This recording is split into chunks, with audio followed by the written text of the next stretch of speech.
Welcome back to the Name Redacted podcast, America's most beloved podcast, the most downloaded Red Sox podcast in the world, and by popular demand, it is the Name Redacted debut of my close personal friend, one of the smartest baseball minds to exist on the internet.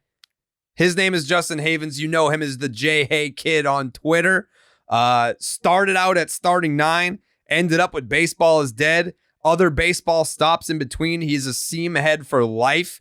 It is my honor, my pleasure to have you on as a guest on the Name Redacted podcast. And I feel like this is going to go a little bit differently than you thought it was going to go. Like we had fucking T-Dog send you the Milliken manifesto before you came on. And I thought you tried to like prepare for a bunch of Red Sox topics. Listen, we're going to talk Sox, because people are very interested in your perspective on what the fuck is going on with this team, what has been going on, what is currently going on, and what you think will be going on in the near future. We're going to get there. But I feel like your story hasn't really been told to our audience. Like I'm sure that you've done other podcasts as a guest before, and I'm sure that they've asked you these questions. But as far as like, when we did starting 9, people know Dallas's story. For the most part, people know my story. But it was just like, that's Justin Havens. He's the producer who then became a co-host. Then he went away for a little while and everyone wanted him to come back. And now he's back. But we just kind of like was like, ta-da, Jayhay's back. And there was really no explanation in between. So that's kind of where I want to start. First of all, Justin Havens. Okay. Yeah. Well, first of all, thanks for that intro. The high points of my life are whenever you intro me on a new podcast. That's as good as it gets. Yeah. So thank you for those kind words. No, I'm super excited to be here. I'm honored. Obviously, I mean, you know me, I like to prepare. So like I definitely delved into some Red Sox stuff, although I obviously follow the team pretty closely as is, but I'm ready to talk pretty much anything you want to talk about. Yeah, let's start at the very beginning because okay. I would say a decent chunk.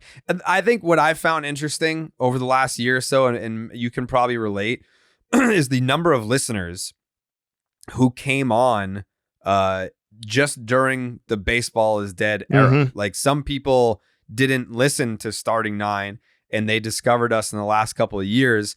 So I'm sure a lot of starting 9 fans were like, fuck yeah, Jayhay's back. And then a lot of people were like, this Jayhay guy's really smart. I like this guy a lot. What's his deal? Like, where did he come from? Where did you come from? Because I mean, when we first met each other in 2017, I think some people know this story.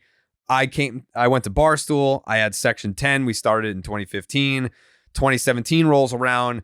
They make me go to New York. Depending on who you ask, Dave will say I invited myself. I'll say that I offered myself up because it didn't make sense for me to not be there at that point, which, long story short there, I was blogging in my bedroom. I lived in a house with like 4 or 5 of my friends, and I had the downstairs, and I blogged there, and then I podcasted there. And then when we started starting 9, it was a digital media show, and they wanted to build a set in my room. So I was going to do this digital show at night and have a set in my bedroom, which was my only living space. I was like, should I just come to New York? Because like I feel like I'm in prison right now. Like I can't ever leave this room.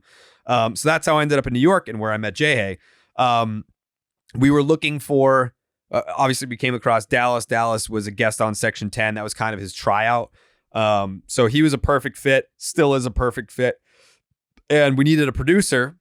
And Dallas was like, I worked with this guy on Baseball Tonight. He's fucking brilliant. He's ride or die. Then lo and behold, worlds collide. Kevin Clancy comes up to me. He's like, hey, if you're looking for a producer, like Jayhay is your guy. Like we grew up together. I was like, how the fuck did you and Dallas know the same guy like that? Like it felt like a very small world type deal. And yeah, I feel like we just kind of hit it off right away. So take me back to 2017 and you joining the Barstool world, how that came together. Yeah. So prior to 2017, I mean, I've been blessed to work in and around either covering or in or directly for the league for almost my entire working career, which has been awesome. So prior to 2017 and joining up with you in Dallas, I had worked at ESPN from 2009 through 17. As I started out in the research department there, which to get in I'm sure it's the same now, was at the time. Like you had to be familiar with all sports. So that's how you get in. And then once you get in, you can specialize in different, in specific sports. And that's what happened with me. I was able to become the primary researcher on Baseball Tonight back when that show was 7 days a week, minimum of two times a night, sometimes more. Sometimes we did a 10, 11, and a 1.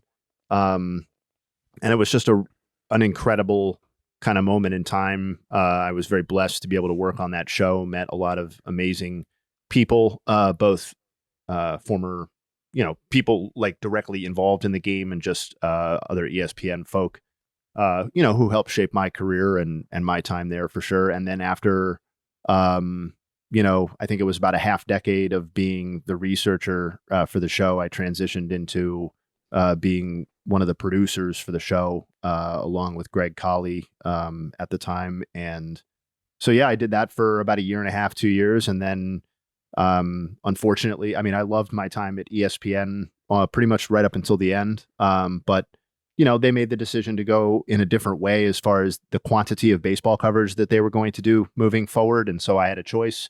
Do I want to continue my baseball journey? Or do I want to, go produce some other show? And, Dallas and you both reached out kind of independently. And I remember where I was for our first conversation and, getting to know you and your vision for what was going on. And, I was sold. So I came to join you guys at Barstool and, for reasons that were totally unrelated to either of the two of you, that was basically a 13-month deal. I just wasn't a perfect fit for me for other reasons. So after that, I hopped over to Major League Baseball. And prior to taking that job, you and Dallas had, really said that you wanted me to continue being a part of the starting nine situation. And I wanted to continue doing that. And so when I took the job, my boss, the people above him, said that I could keep doing and being involved with the podcast, which was great. So I got to do both for about a year, and then different people had different ideas at Major League Baseball. And the reason you mentioned where I went, I had to disappear for a couple of years, and that was because those in power decided that they were no longer interested or comfortable with me participating in a podcast that was outside of the direct MLB umbrella, basically, or putting my face out there as an MLB employee with opinions. So I was no longer able to do that. And then when my time at MLB, helping to oversee their social, came to an end, I linked back up with you. You were kind enough to welcome me back into the Baseball is Dead family, which, you and Jake and Dallas and Joey had established. And then, I just completed my first year working with you guys again, which was awesome and definitely my favorite baseball season in quite a long time. So it was very rewarding from that perspective. So that's where we are. That's I've gotten to go to World Series, All-Star games, winter meetings. It's been spring training. I kind of got to sample the whole thing, and in some cases multiple times. So I was very blessed in that regard, and I have memories and relationships that, I value very highly coming off of those experiences. So now we're in 2024, and here we are on Name Redacted. What do you think the biggest differences have been between being on Starting Nine versus Baseball's Dead? Oh, I think it's a much better podcast right now, where it currently sits entering the 24 season than maybe it ever was on Starting Nine. I think, I think the variety of voices certainly is a plus in the new era. I think that, and that's, obviously Joey is the new voice, but I feel like the roles or everybody's comfort zones are more clearly defined than they were in the previous era. There seems to be less disruption in terms of like, I was participating for a while, then I wasn't, et cetera, et cetera. But no, I think the biggest difference is that everybody is moving in the same direction all the time on that podcast now, it feels like. And I think for various reasons, after the like initial burst of energy, kind of dried up after, the first 2 or 3 years of starting nine, I think that's very important, given how it ended, and how you needed to come out, with baseball is dead. So I'm extremely encouraged with the trajectory overall. Yeah, it has a completely different vibe to it. Like, yeah, everyone is looser. It feels more cohesive. It's better edited. Jake on the ones and twos, just making sure we got that crisp sound quality. We definitely have better mics now than we had back then. Dallas, unfortunately, still using the same microphone from 2017, but it is what it is. I feel like generally Dallas has fewer technical problems than he did back in the day, though. Like, yeah, I feel like every time we tried to record a Starting Nine podcast, Dallas was like rebooting his entire house. Like, he was like hooking up his generator to like, power his side house or whatever to get the internet running. And it was like, all right, we're only starting 40 minutes late this time. It's good stuff, It would always come with a cell phone video of him demonstrating what's broken so that we have evidence that it's not working correctly. You don't believe me? You don't believe me? Stop me, dude. Look at the screen. Can you see this? Look at it. You guys don't believe me. I can see it, but I stopped caring about these sorts of videos years ago. Yeah. Especially when you combine my experience from the technical end with the digital show, like back when that was humming, and the constant battle that it was to make sure that Dallas and at times Brian Wilson were up and running.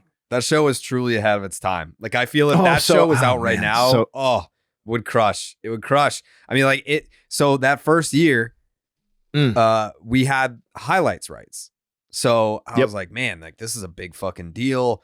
We're doing Starting Nine the podcast, but we got Starting Nine the digital show. Like it's an internet show, but we have highlights, and I'm doing it with Dallas Braden, like Brian Wilson. Like, this is fucking awesome. Like, I remember being at Game 5 of the World Series in 2010. Like, I saw this dude close out a World Series. It was the first World Series title I'd ever seen with my own two eyes. And to go from that to doing a show with that dude, and like I remember watching Dallas's perfect game. Like, I was watching that live as well. I'm like, now I do a fucking show with these guys, and I'm gonna move to New York City, and this is gonna be fucking huge. And like it was great when we did it. It was just 2017. Like 2017 internet is not the same as 2024 internet. No, but I will say, in terms of just like pure laugh out loud like content, that for my money is still the funniest baseball like podcast or digital content that I've ever seen in my life. And I was never I was really never on camera for that, so I feel like I can be a little bit objective. But that was the three of you guys, like every episode, it was just like, yo, that, I mean, I'm sure one of those two would have eventually said something that would have gotten them in enough trouble that the show would have ended before its time anyway. But for it's a cult following. Yeah. I mean, without the cult, yeah. I feel like I had to earn their respect around that time, because I had never met Brian in person. Like, I had at least met Dallas in person, but Brian, I think in the very beginning gave off the like, who the fuck are you? Like I'm doing this with my buddy and former like MLB player, and then who the fuck is this nerd right. in the studio over here that I've never met before and I don't know. So it took me a while to kind of like earn Brian's respect and have him treat me like one of the guys, versus like, oh, it's two MLB players in this fucking squid in New York, to like all three of us are fucking around and like we like him now. Yeah. But yeah, I mean, with Dallas, like, how long do you feel like it took you to gain Dallas's respect as someone that wasn't a former player?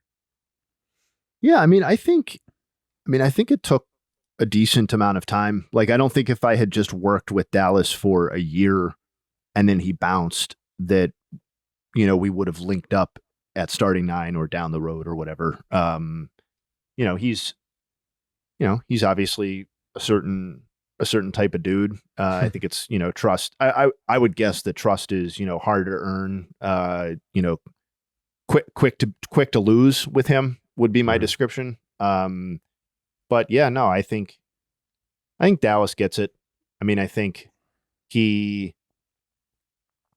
I'm sure there's an adjustment period for ex-athletes, Dallas and Brian. I think that was definitely true what you described. It's undoubtedly true in my initial relationship with Dallas. It was true when we started off the podcast with primarily the two of you, with me chirping in occasionally. But I think that period of time is like way in the rearview mirror, and I think he understands, the amount of preparation and just general effort that it takes to be able to speak on baseball all the time. And if he didn't respect what was coming out of the people's mouths that he participated with, I don't think he would waste his time. Yeah, for sure. Yeah, like I totally agree. Like it's been one of the more rewarding things, like over time, earning Dallas's respect, because I know how he rolls. Like I know he keeps a small circle. But I know how much he loves the game, how passionate he is about it.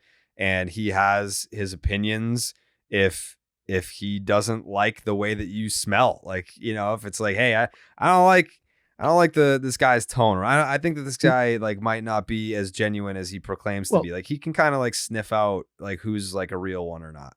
And let's be honest, if it wasn't working, or he didn't see like promise in the situation, then there was a natural breaking point for the two of you, for the whole group, whatever it was. And instead signed on for more. And I think the product, as I said earlier, has only gotten better. And I think that includes his contributions. So, I think that's probably a decent sign of where things are headed.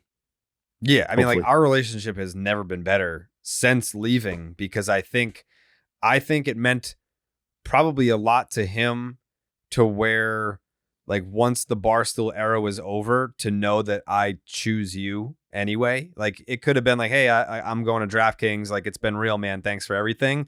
But I was like, no, man, like we're married, dude. Like you're coming with me. Like, like I feel like that goes a long way, and it was never a doubt in my mind. Like this is what I want to do. So yeah, like the last 2 years I would say has been peak relationship with Dallas. Like it went from like, co-hosts to like business partnership to like, this is like brotherhood. Like we're doing this no matter what. So like that's been really cool to have. And like I think that comes through in the show, where like it's good chemistry, it's positive vibes, it's everyone on the same page, it's passing the ball around to like everyone gets their shit in, everyone gets to shine. That's why I think it's been so great, is because it's been a showcase for everybody and everyone. And like I've told him this, I've told you this, there would be days during the starting 9 days where I fucking dreaded having to turn my laptop on and do that show. I was just like, fuck, oh man, like it's Tuesday again. Fuck, like this sucks. Like now it's like Monday, like let's go. Like I fucking get like excited and look forward to doing that show. In the same way that, like it's not that I don't look forward to doing Name Redacted. I love doing the show. I fucking hate what we have to talk about. Like that's what it is. Like I think the other part of it is too, just being on the outside with you guys. It's like you guys with what Section 10 was, where you had that full crew. Obviously, it's been me, Jared, and Jake, right? It's a different dynamic than what you guys had in Section 10 days. To see Baseball is Dead and listen to it, like it feels similar to those vibes, just as a fan. And like I grew up on that. I grew up on Starting 9, listening to those things. And when I listen to Baseball is Dead, I get those feelings back. And I think that's why so many people connect with it in that way. It's just a bunch of boys like all going at it and talking shit. Yeah. Yeah. It definitely reminds me of that.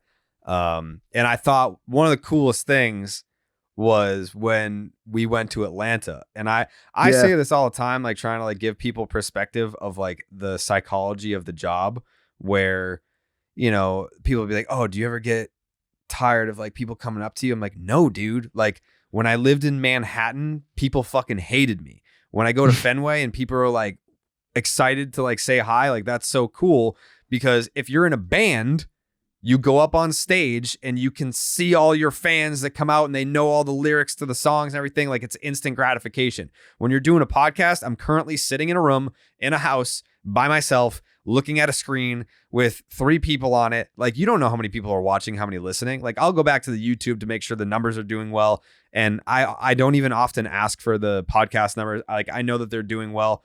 But like, you don't see all the people that you're reaching. So like, when I go to Fenway, like, it's cool when people come up. But when we went to Atlanta for the playoffs, it was very fucking cool to see Jayhay get that experience of people being like, holy shit, it's Jayhay. People wearing fucking t-shirts that were like custom, like Baines meter t-shirts. Yeah, like, it was fucking cool because I know that you've grinded and I know that you've put a lot of time and years into the Starting Nine Baseball is Dead franchise. So for you to kind of have that moment where you're like, all right, like, people like this. This is cool. Like, it was very cool to like watch you have that moment.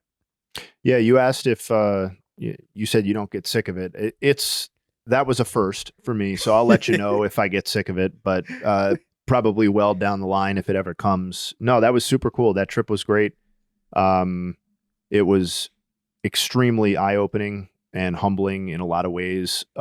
Just because, as you said, you hope that people are enjoying what you're putting out there. And, from my perspective, I was joining kind of a new entity. And as you said, like, I have also been surprised at the number of people who seem to have become familiar with my work for a first time on Baseball is Dead, and the percentage of those people who seem to be okay with it.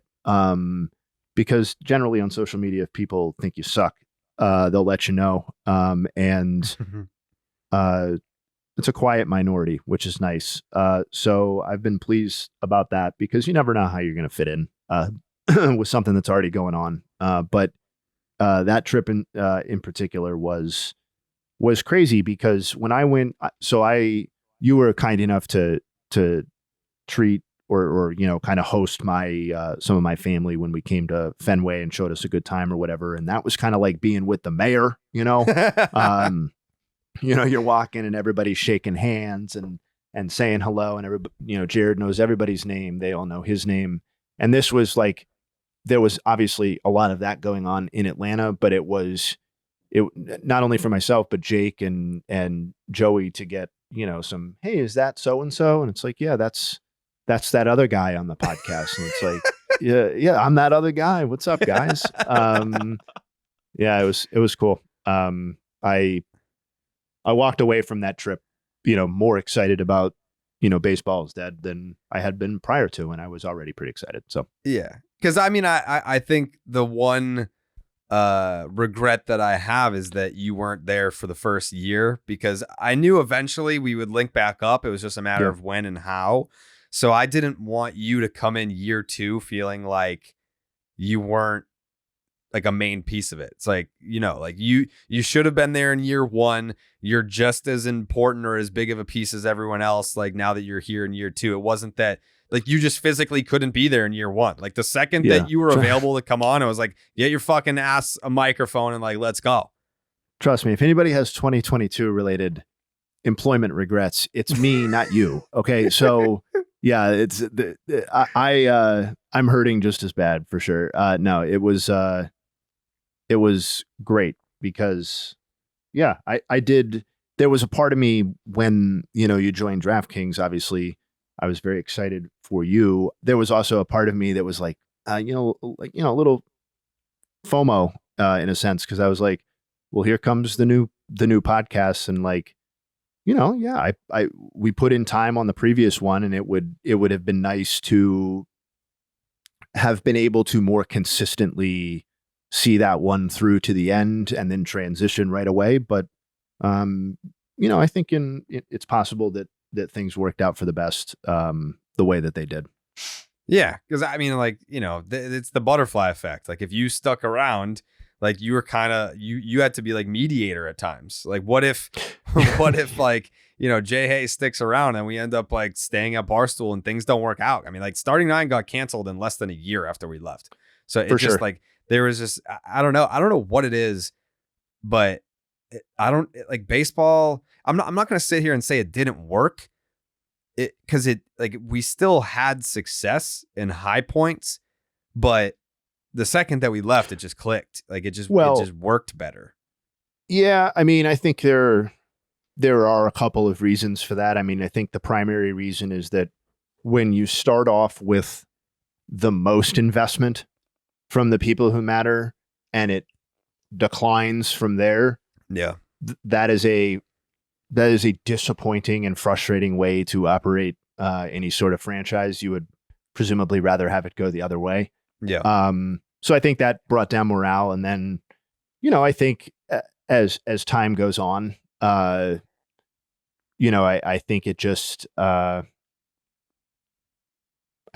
think the overall working environment, maybe not so much from yourself, but from just maybe how it impacted other people on the podcast, just kind of grinded the product to a point where it just wasn't at its peak after a while. Yeah. I think there was a very good run in there, and I think maybe the main takeaway from that podcast actually is, or a main takeaway is, some of the really high quality interviews that happened. Mm-hmm.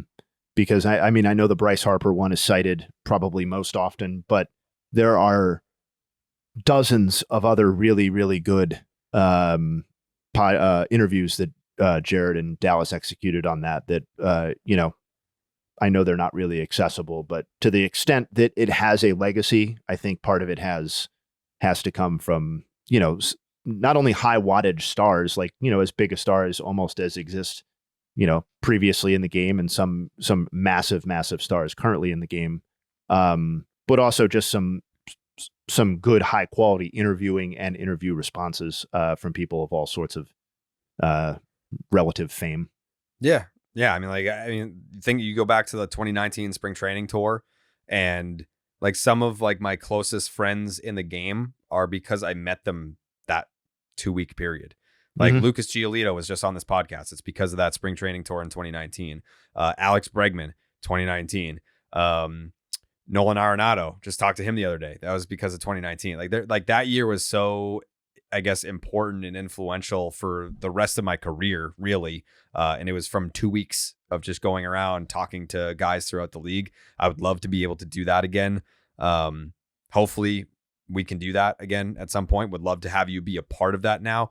I kind of want to ask you about your progression, because you come in as our producer, like Jayhay's hyping you up as a producer.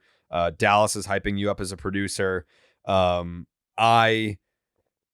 mean, for as far as like being a producer, I'm like, this guy's fucking rock solid. Like, show up, we've got a rundown, we've got where the ads go, like we've got someone off to the side that's looking at the time, because we could talk baseball for fucking 2 or 3 hours, and we've got someone keeping it on the rails. It's like, this guy's as good as it gets. But then becoming your friend away from the podcast, I'm like, this guy knows more about baseball than probably anyone that I've ever met in real life. So like now it like gets my wheels spinning. And it's kind of like what happened with Steve in Section 10. Like Steve showed up for Section 10 saying like, hey, I'll produce, like I'll make videos, I'll edit and all that stuff. And me and Pete were like, yeah, man, like if you want to come by and do that, that's great. And it started where like he didn't even have a mic. And then over time, like we set up a mic for when we were like, hey, Steve, like what year was it that Tom Gordon had all those saves? And then like he would research it and then speak, and then eventually worked his way into a speaking role. And then he became the third mic. And it was, that's a big part of like when Section 10 took off. For you, it's like you kind of had that same progression where it was like, hey, like, we're talking about how many strikeouts did Tony Gwynn have like in his season where he had the fewest strikeouts? Like, what's that statistic? And then you can kick in there, but like you're also calling the time, you're also doing the rundown. And then eventually over time, I'm discovering like how much knowledge you truly have, and you can speak very eloquently. So I'm like, you should be talking more. And then it became like, then it would, kicking it over, Jayhay, like having that be a part where like people look forward to that. Like the first time that you came back, like doing that, people were like, I fucking waited 2 years to hear him say that. And then, to now where it's like, I think when we first started bringing you in as like a speaking role, like me and Dallas would kind of cover the first hour and a half before you were even prompted to speak, to now, I mean, you might be the first person that I throw the ball to, like when we start the show. Like how has that progression been for you? Yeah, I mean, I talk, to your point. Well, first of all, thank you. A lot of nice Of things course. that you said there. Secondly, yeah, I talk way more on the current version of Baseball is Dead than I ever talked on any version of Starting Nine, Yeah. and definitely more than I talked at the beginning of Baseball is Dead, which is probably natural. But yeah, it's been nice. I think, you know, I've worn a couple of hats professionally, you know, in terms of researcher, producer, social media, kind of management oversight. Research and kind of digging in on the game is where my true passion lies. That's where I started, and that's what, like, I really, if I'm just kind of on my own, that's what I love to do. So, and I feel like the Baseball is Dead ecosystem allows me to kind of engage on as close to all 30 teams as you're going to get, I think, because, you know, you have some people who have, you know, more of a specialty contribution. Like, I mean, obviously Dallas's primary contribution is that he is a former Major League Baseball player who threw a perfect game and has perspectives that none of us could possibly bring, and are probably to some degree necessary for a national podcast like that. But like, he's also spending a lot of time covering one specific team. And I feel like I love to touch on every team. And like, you know, I know that you didn't this time, but like, I've been previously introduced as like a Guardians Cleveland fan. And like, that's true to the extent that, It's in your like that's, lineage. yeah, that's like where my family has always had their fandom. And like lots of my family grew up in Cleveland, still lived there. But like the further I get into like my personal adulthood, it's real, and really more working in and around the game and having to be invested in storylines and having to know all 30 teams. Cause like to my point that I was trying to make earlier about the ecosystem with Baseball is Dead that I kind of stopped talking about for a second. What am I bringing to a podcast? It has to be like knowledge about all 30 teams, or like an ability to discuss all 30 teams, because otherwise a listener would rightfully ask, why is this person there? Right? Because, you know, Joey is bringing his perspective. He's obviously bringing, you know, his, like, in addition to that, he's also bringing a level of humor. Dallas is bringing his perspective. You're obviously the straw that stirs the drink. So like, to me, it's not like pressure, but like I feel a responsibility to be able to discuss all those teams. And that aligns perfectly with how I enjoy to consume, like how I like to consume the game. So it's gone really well. I try not to overtalk on Baseball is Dead. Still, like I try to be conscious of that, but I do feel like it's a really positive environment, and I feel, you know, like enabled in that regard, which is great. Yeah, I mean, I think when we were doing Starting Nine, you would do the rundown and it would just be like topic, ad read, topic, ad read. And then we would get it. I would like do my research, like, all right, this is what we're going to talk about today. And now, I wouldn't I wouldn't consider what I do in addition to hosting being some sort of producer role, but like, you're the only other person that I have on the shared note of like what topics. Like you and I have a shared note where like we can both make edits to what's going to be on the show. It's more so used during the season than so much the off season. Yeah. But like my role is kind of like the conductor of an orchestra. It's like, all right, I bring it in, and then it's like player perspective, comedic relief, context, and statistical reference points. Like if I introduce the subject, then I'm like, all right, like depending on where we can go here, like, let's go to Dallas because like he has the player perspective, like that the listener is going to be like, how would a player feel about this? All right, well, we have Dallas for that. Like, but like, this happened, but like, when else has this ever happened in history? And like, what does this really mean in terms of like historical context? All right, well, we have Jayhay for that. Oh, like this is getting a little too serious. Let's go to Joe. And that's like, like that's kind of like in my mind, like just playing the Wizard of Oz and knowing where to pass the ball and when, and like, having to cut certain, like I'm hosting the podcast, but I'm listening to it as a listener too. Like if I'm listening to this on Spotify and it's like, all right, this subject has gone on a little bit too long, like I know when to cut off Dallas. Like, all right, anyways, and then we'll move on to the next thing. Like, because that's if I were listening on an airplane and it's like, all right, they've talked about this for fucking 35 minutes straight. Like, let's move on. Like, we've beaten this into the ground. Like, now I know, like, that's not something I would have done in the beginning of starting 9. Like, I'm not going to tell the former player, like, to, like, shut up, right, let's move on to the next topic. But now I'm like, all right, we get it. And then we can just go on to the next topic because I'm trying to listen to it as a listener.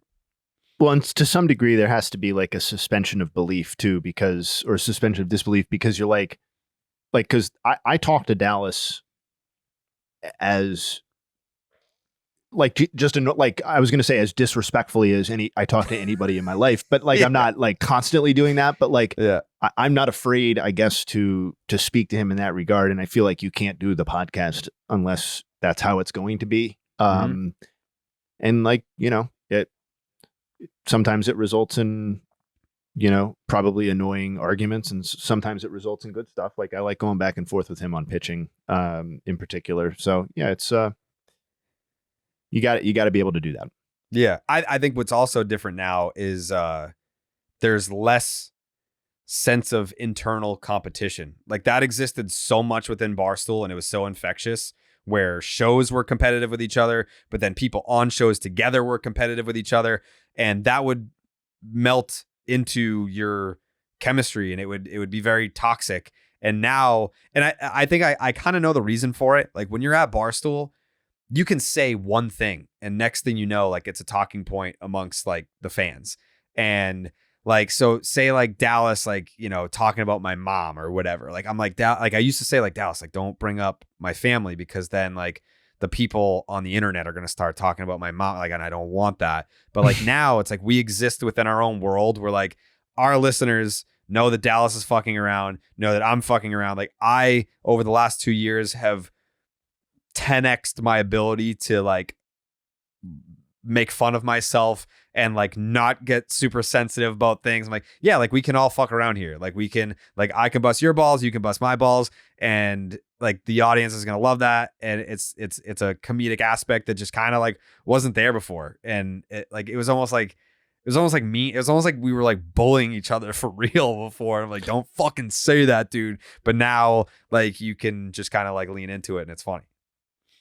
Yeah, that if I have regrets about the end of the starting 9 era, it's probably that I didn't have a heavier hand with the edit button on some of those overly prolonged arguments between you and Dallas, where it was like, do these people actually fucking hate each other or what's going on? No, but yeah, the bar. You brought up the Barstool fan thing, like I wasn't obviously as deep in that world because nobody gave a fuck about me at the time. But like I find the baseball is dead fans that I interact with. Obviously, the people that we met in Atlanta were overwhelmingly gracious and very impressive. But the people in the Discord, even the people on Reddit, which I feel like Reddit generally trends a certain way. Mm-hmm. I feel like they're all Twitter. So far, the Name Redacted people that have interacted with my tweet, they all seem like great people too. So it's a nice environment to podcast in. It really is. Like I love it. I think our people get it, which is cool. Like I think more so now, and this is, we had the discussion about Felger. So Tyler is the associate producer for the show that goes on before Felger and Maz. Okay. So I don't know if you heard Baseball is Dead this week, T-Dog, but don't get yourself in trouble. Yeah, No, Jayhay. I won't. I'll make sure. Yeah, Jayhay had it out for Felger Oh my over a very trash take, by the way. It was very bad.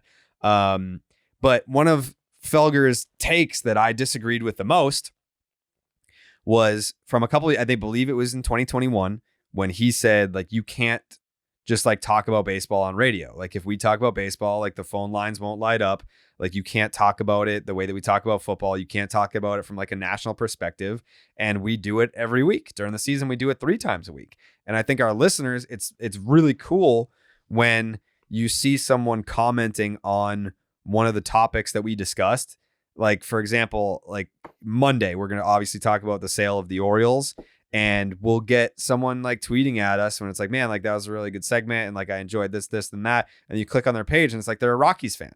Like you can talk about baseball on a national perspective and you can make it interesting to out of market people. It's just, you have to be able to do it right. Like it's not something that everyone can do. Not saying that we're saving fucking lives or anything, or it's any type of special talent, but there is a particular skill that is involved when you are talking about it on a national level. And when in regards to Felger, first of all, you have to fucking watch the games. Like, yeah, no shit. You can't do an hour on baseball because you don't watch baseball. Like, of course not. I can't do an hour on football, but I don't watch football. Like that's really all it is. Like, but to say that it can't be done is just this asinine thought.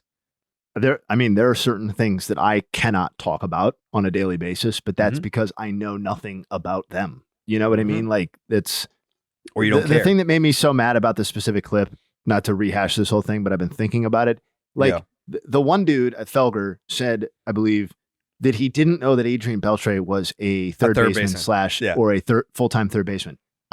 That is disqualifying from being able to have a conversation about Adrian Beltre's Hall of Fame accolades. It just is. If you don't know that, it's like me hopping on Boston sports radio and like doing this whole thing where, you know, at the end, it's revealed that the whole time that I've been talking about Jason Tatum, I've actually been referring to Kristaps Porzingis. You know what I mean? Like it's just like totally disqualifying from having an opinion on the subject. Like I'm sure there are plenty of subjects that he has an opinion on where he's informed. But if you don't know Adrian Beltre is a third baseman, then it's tough to take your opinion on where he fits among third basemen all that seriously. Right. Correct.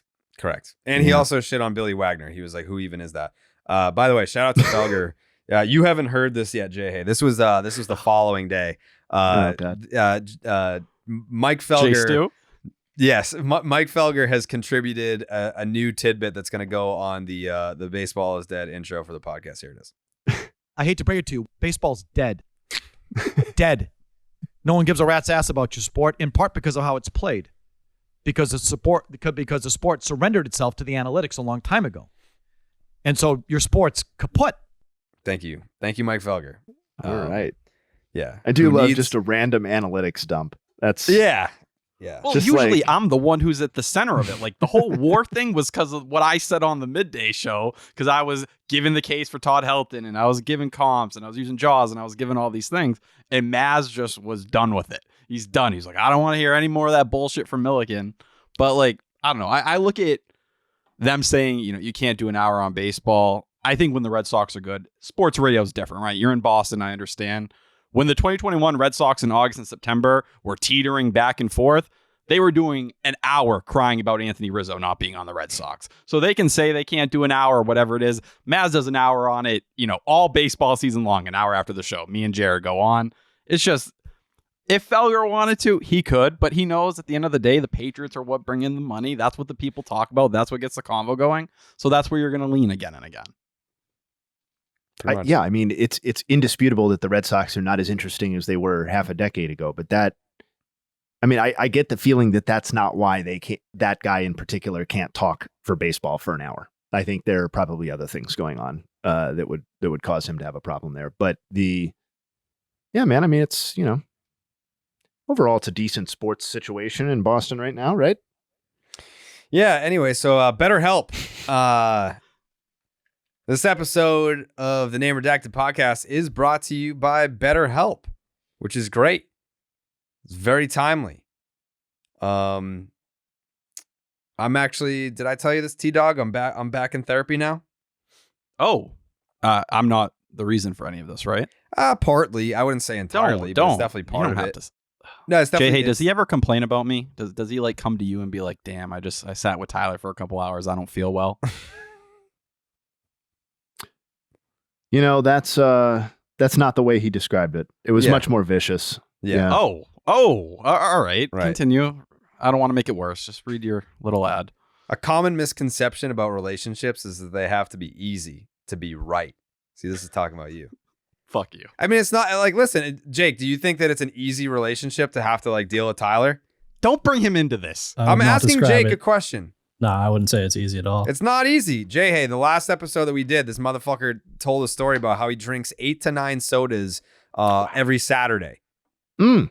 That's like his binge day. Like he'll diet like during the week. He's down 25 pounds from 315. Congratulations. But then on fucking Saturdays, he drinks 9 sodas.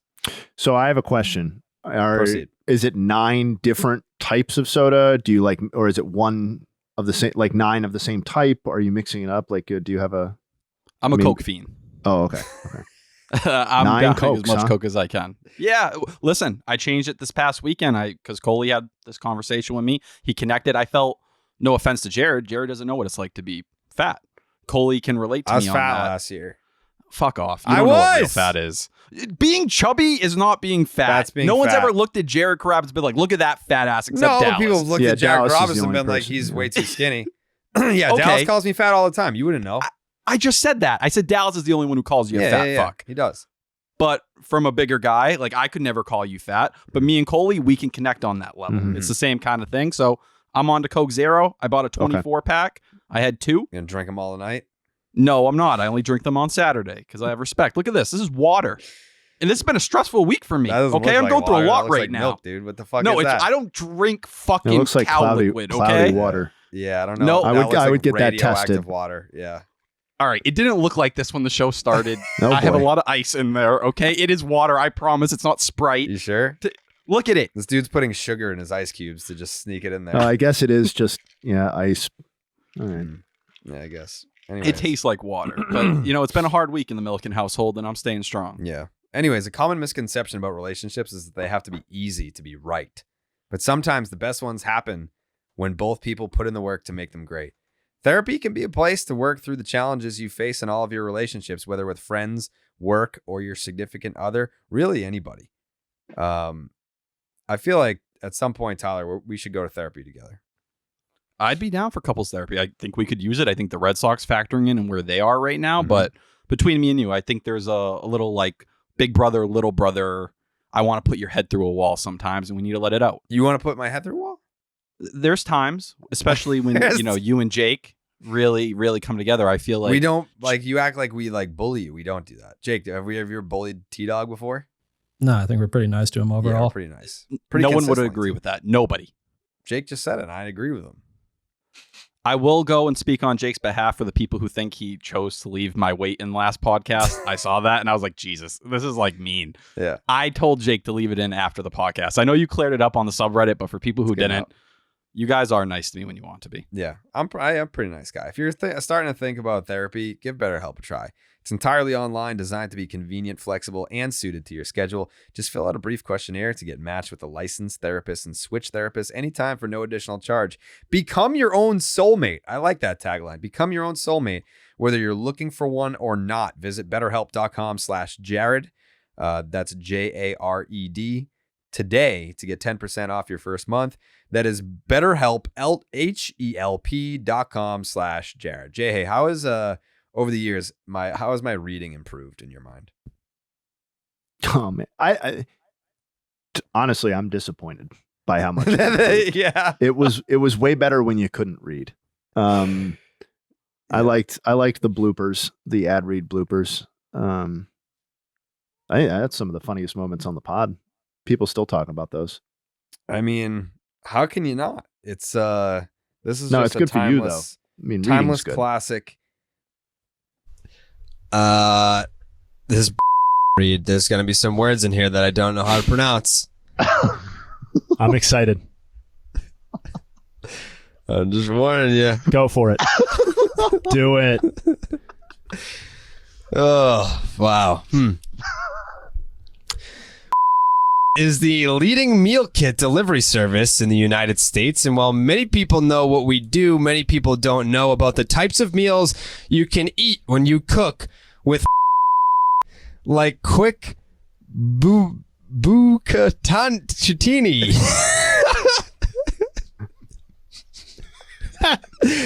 And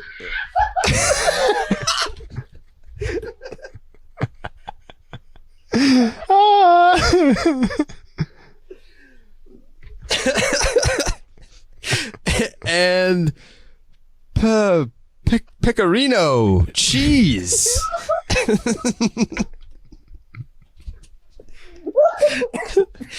An Italian style shrimp. Yeah. It's gone better. Yeah, that's rock bottom. It's gone better. Dallas's mic has gotten better. I mean, his mic sounds even worse in that clip than it does now. Yep. It's aged well. It's like a fine wine. Yeah. Mm-hmm. Someone, I was just about to make this reference, and you guys would get it, but someone said the word technology the other day, and I was like, yeah, technology and stuff. And they didn't get it. T-Dog, you look confused. Jayhay, you obviously know that reference, right? Technology and stuff? Yeah. No, I don't know the reference. You It's from a don't? movie, right? Huh? Not off the top of my head. Is it a I'll feel movie? Oh, man, I'm so disappointed. Thought it was like right Copy now. Printer or something. Is that a movie? No. Jake, look that up. Copy Printer. You don't remember when the Giants won the World Series in 2014, and then I forget what was it, the Chevy guy, and he was super nervous, and he was describing to Mad Bum like all the features of the Chevy truck, and he was like, it's got all the new technology and stuff. And it's like, whose son is this? Like, how is this the person that was chosen by Chevy to represent the entire so brand, to funny. present the truck to Madison Bumgarner? I haven't thought And about they- that since. They took it after that. Weren't they using it in like advertisements or whatever? Like I remember tweets where they did like the hashtag back then, when it was cool to still do them. Like that, like they took that as like marketing. You were for doing them up themselves. until like last week. All right. It's been a long time. That was like a year ago. Okay. I evolved from that. No, you really haven't, honestly. I hate Now to present the MVP award presented by Chevrolet, we have from Chevrolet, the regional zone manager, Rick Wilde. Thanks. Madison, congratulations. As the official sponsor or the official vehicle of Major League Baseball, Chevrolet is proud to participate in this prestigious award. Along with our dealers, we are also extremely honored to give back to this sport by supporting baseball in cities and towns across this nation. At Chevrolet, we have also been proud of the latest and greatest technology in our truck lineup, which is the all-new 2015 Chevy Colorado. It combines class-winning and leading, technology and stuff with Wi-Fi powered by OnStar, sitting there on screen to recognize your. He has an index card in his hand, and he's still fucking up. He's looking at the index card because he can't remember all the things to say. It reminds me of that scene in like Office Space where the guy keels over and has a heart attack. Like that guy sounds Yes. like he is sweating inside of his shirt so badly. He's Matt Foley. He's real life Matt Foley. Oh, Please boy. tell me you know who Matt Foley is. Matt Foley. Is that the wrestler? No, that's Mick Is that the Foley. dude from Subway? No, that's Jared Fogle. What the fuck? It sounds similar. No, it doesn't. Matt I think Foley calling is someone the Jared Fogle is like defamation now. yeah. Um, Matt Foley is the Chris Farley character, Van Down by the River. I do know that. I learned about Okay. okay. Yeah. I know Yeah. who that is. Yeah. that. The checkered like coat little thing, right? Yeah. Yeah.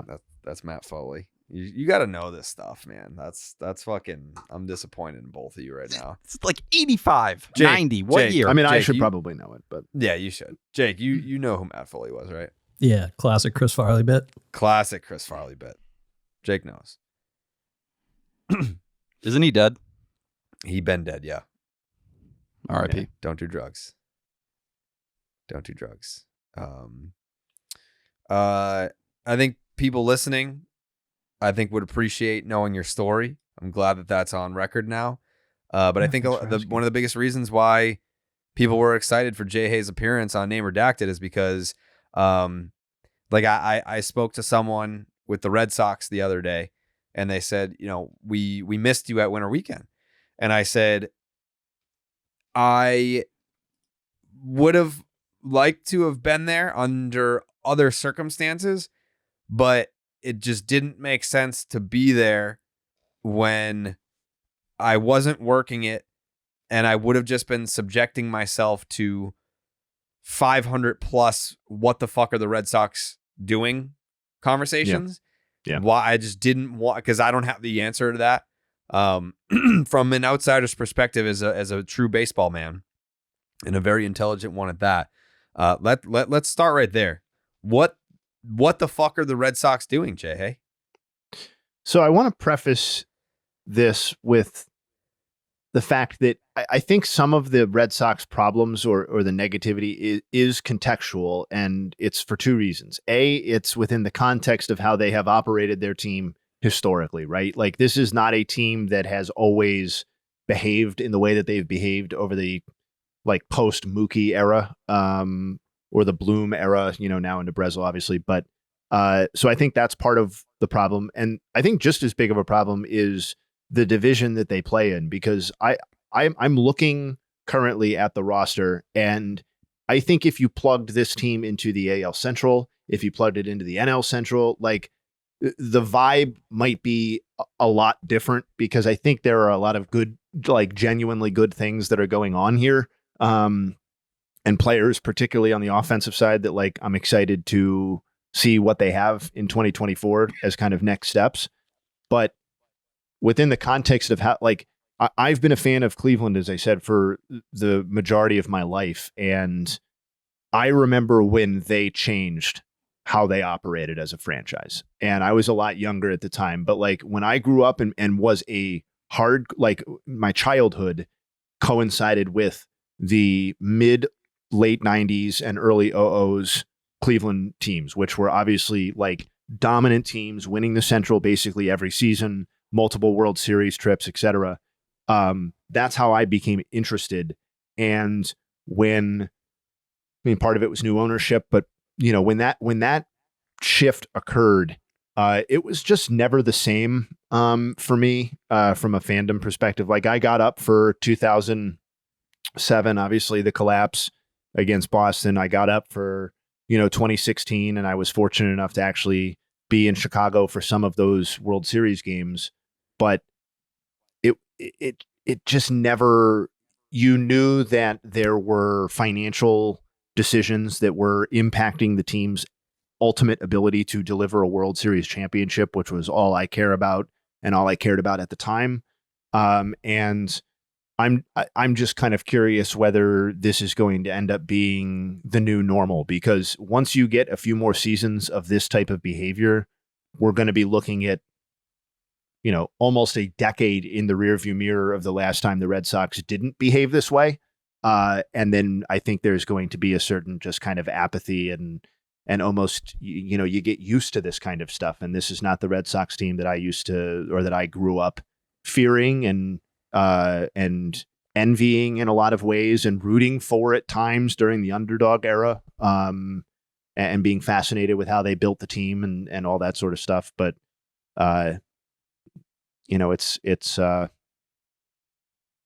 it's tough to see from an outsider's perspective, because you can tell that the fans are still as invested as they have ever been, or at least potentially invested as they have ever been. And you just have this ownership group, and this is not unique to Boston necessarily. The unique part is that Boston has such a rich history of baseball and investing in the team, at least over the previous 20 years. But it's just unfortunate when it's one slice of a portfolio, as it has ended up being for this current team. And I know they had other investments when the Henry Group and Warner and all these stuff bought the team, but I don't think it was nearly as monstrous outside of, I don't think the Fenway Sports Group existed even at the time, or if it did, it was, yeah. So it's obviously become a completely different animal from when they bought the team, and this was their kind of crown jewel and crown focus. And the product on the field reflected that. And unfortunately, now it's a team that's based on, efficiency of spending and building from within and all that sort of stuff that is great if it's also coupled with spending. But if it's just kind of standalone stuff, then it's really just a kind of cover for spending less money. So the news came out today that the Red Sox, Fenway Sports Group, was part of an investment group that put together $3 billion to partner with the PGA Tour. And so, I mean, the way that I'm going to kind of put this to you is that as a Red Sox fan, FSG owns Liverpool. Liverpool goes out and spends $300 million on a star player. That never used to bother me because it's like, well, we're still getting love too. Like, it's like, yeah, all right, like they spent a fuck ton of money on Liverpool, but it's not like the Red Sox don't have the top 3 payroll in MLB. Like, I'm not going to get jealous of Liverpool when like the Red Sox are still getting love. How should I feel today? How should Red Sox fans feel today seeing we're going full throttle? That's November. January or mid-January, we're reducing payroll. This is all within like a 3-4 month span. And then 2 weeks later, we are part of a $3 billion investment group in the PGA Tour. Go fuck yourself, Jordan Montgomery and Blake Snell and Yamamoto and all these other options. In your mind, do I have a right to be upset about this? No question. I think you have a right to be upset. And again, it just goes back to the idea that if they had been investing in the team and also doing this kind of stuff, then it's like, who fucking cares? And but as is, I don't see how it's unavoidable that you or fans or anybody is going to be upset about this. I was sent because I know Henry at Fenway Sports Group is like the leading investor, but further down the list, I think, is Ricketts of the Cubs. I was sent, I don't remember who tweeted it, but like, some business account or something like that tweeted the list of people. And I was sent the list by a Cubs friend of mine, Chris, who was sending it with the same sort of annoyance and rage or whatever that you were talking about it from the Red Sox perspective, because the Cubs also really haven't invested in the product this offseason to the degree that I think fans were led to believe, or that the Cubs maybe kind of half-heartedly attempted to do with some of the premier guys. So I think it's fully justified. And like the Red Sox as is, for as optimistic as I am about some individual situations on the team, like they have to enter the season as the 4th or 5th best team in their own division. And I don't have to tell anybody who's listening to this podcast about how the preceding half decade has gone for the Red Sox post-title, and like another finish at 4th or 5th is obviously totally unacceptable and really totally outside of how this team had behaved and succeeded and expected to succeed for the previous 30 years. Mm-hmm. Yeah, 2000. So I think it's totally fair. Even like, I know it sucks. There's a part of this where it's like, it fucking sucks that as a baseball fan in 2024, an invested one, that I am almost inevitably having to care about where this billionaire's money is being spent, or what private equity group has taken over this part of the team or whatever. And it's like, I know that transactions have always existed in Major League Baseball and people always sell teams, but like you are now aware, whether you want to be or not, that Fenway Sports Group investing in the PGA Tour following its soccer investments is almost certainly impacting their desire or ability to invest in the Red Sox, which is what you care about. So that's what a fan is being. And I don't think it's on you to like over parse the situation. They're spending money here. They're not spending money here after promising to spend money. So what the fuck are we doing? Right? Pretty much. I think when you look at the hypocrisy of the entire situation, you mentioned Ricketts, the other owners that are in on this. Steve Cohen is part of this deal. Like, and say what you will about the way the Mets have acted this offseason, right? They're still money-wise, Steve Cohen tax, they're still up there. There's money invested into that team. Whit Grossbeck, who owns the Celtics, another team who was heavily invested money-wise into what they're doing, is they're pushing to go win a championship here. I just look at all of this and like treating it like that there's not enough money to go around, that there's only so much in the pot, I think is just so... It's not looking at the entire situation, because these other owners have the ability. We know what John Henry's worth. We know what Tom Warner's worth. It's really just an effort of how much you care to put that money in. It's not like there's only a certain amount they can function along with here. Every team, the vast majority of teams, are just trying to be their town's version of the Rays or the Guardians, or these hyper efficient teams that, in lots of cases also draft and develop and trade exceptionally well, at least in parts of their organization. Obviously, Cleveland more the pitching side, but like it's more and more teams, and it feels like more teams are falling victim to this every year. And it's like a zombie apocalypse where it's like the last team standing is like the Dodgers, technically, where it's just like, it's less about because they've lowered the standard for the entry to the postseason too, right? So these teams can conceivably tell themselves, hey, if we it's what Dipoto verbalized on behalf of the Seattle Mariners ownership group, where it's like, our goal is to be between this win and this win because it gives us a 53% of our games or whatever. And it's like that.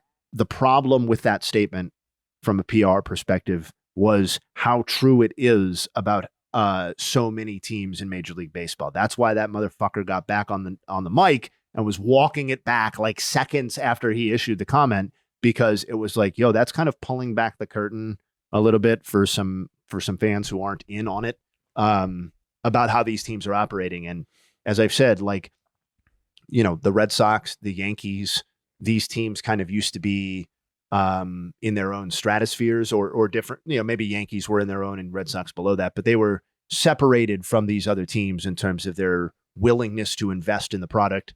And it just seems like we're getting more and more streamlined and more compressed towards the middle in terms of the vast majority of teams spending, and, chalking it up to things like sustainability and all that sort of good stuff. The great part about the Dodgers pitch for sustainability and building it from within when they hired Andrew Friedman is that it has largely also been coupled with lots and lots of spending.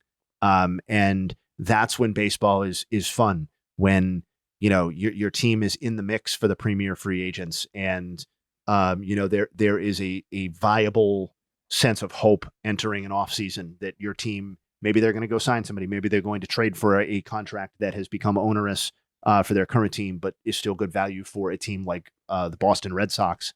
And it just feels like very few teams are going into off seasons with that sort of mentality. It's like, what is our cheapest path to 88 projected wins?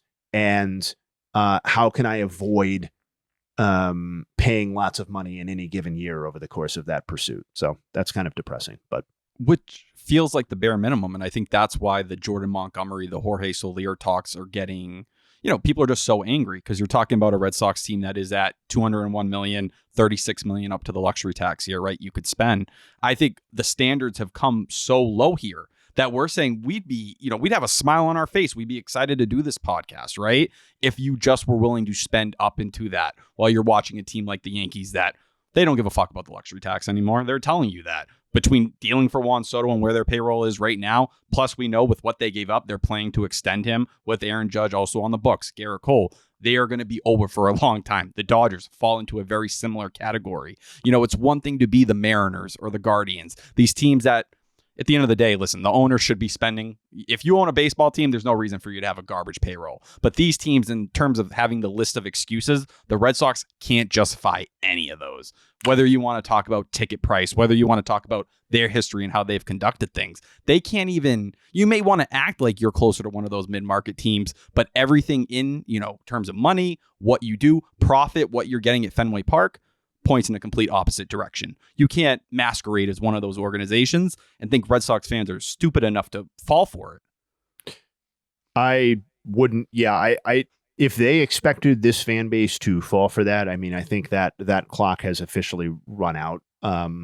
It seems to me, my read on the situation. I live in New England. I don't live in Massachusetts, but I do live in Connecticut, and the tone seems to have shifted dramatically this offseason from how it seems like the Red Sox were being discussed by fans entering last year, because it seemed like last year there was still a level of buy-in on where this was headed and that investment was coming eventually. And, you know, as you guys I'm sure have covered ad nauseum, like, you know, the whole messaging coming into the offseason is particularly perplexing given the inaction that followed. Like you just didn't have to do that. And I know Jared said it, like if you had just been straight with the fans, maybe that maybe the fan reaction would have been a little bit more understanding, or at least the rage would have been a little bit more tepid. But I don't understand what their thought process was there. And I think the blowback is fully deserved. Like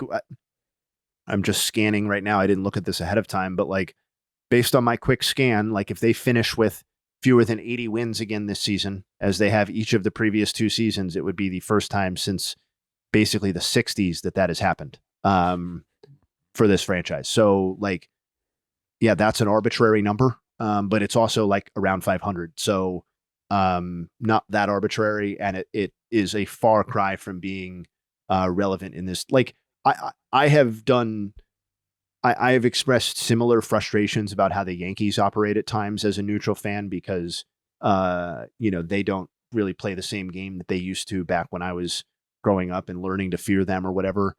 But I mean, come on, they still signed Aaron Judge to his extension. They still gave Garrett Cole what was at the time the largest pitching contract in Major League Baseball history.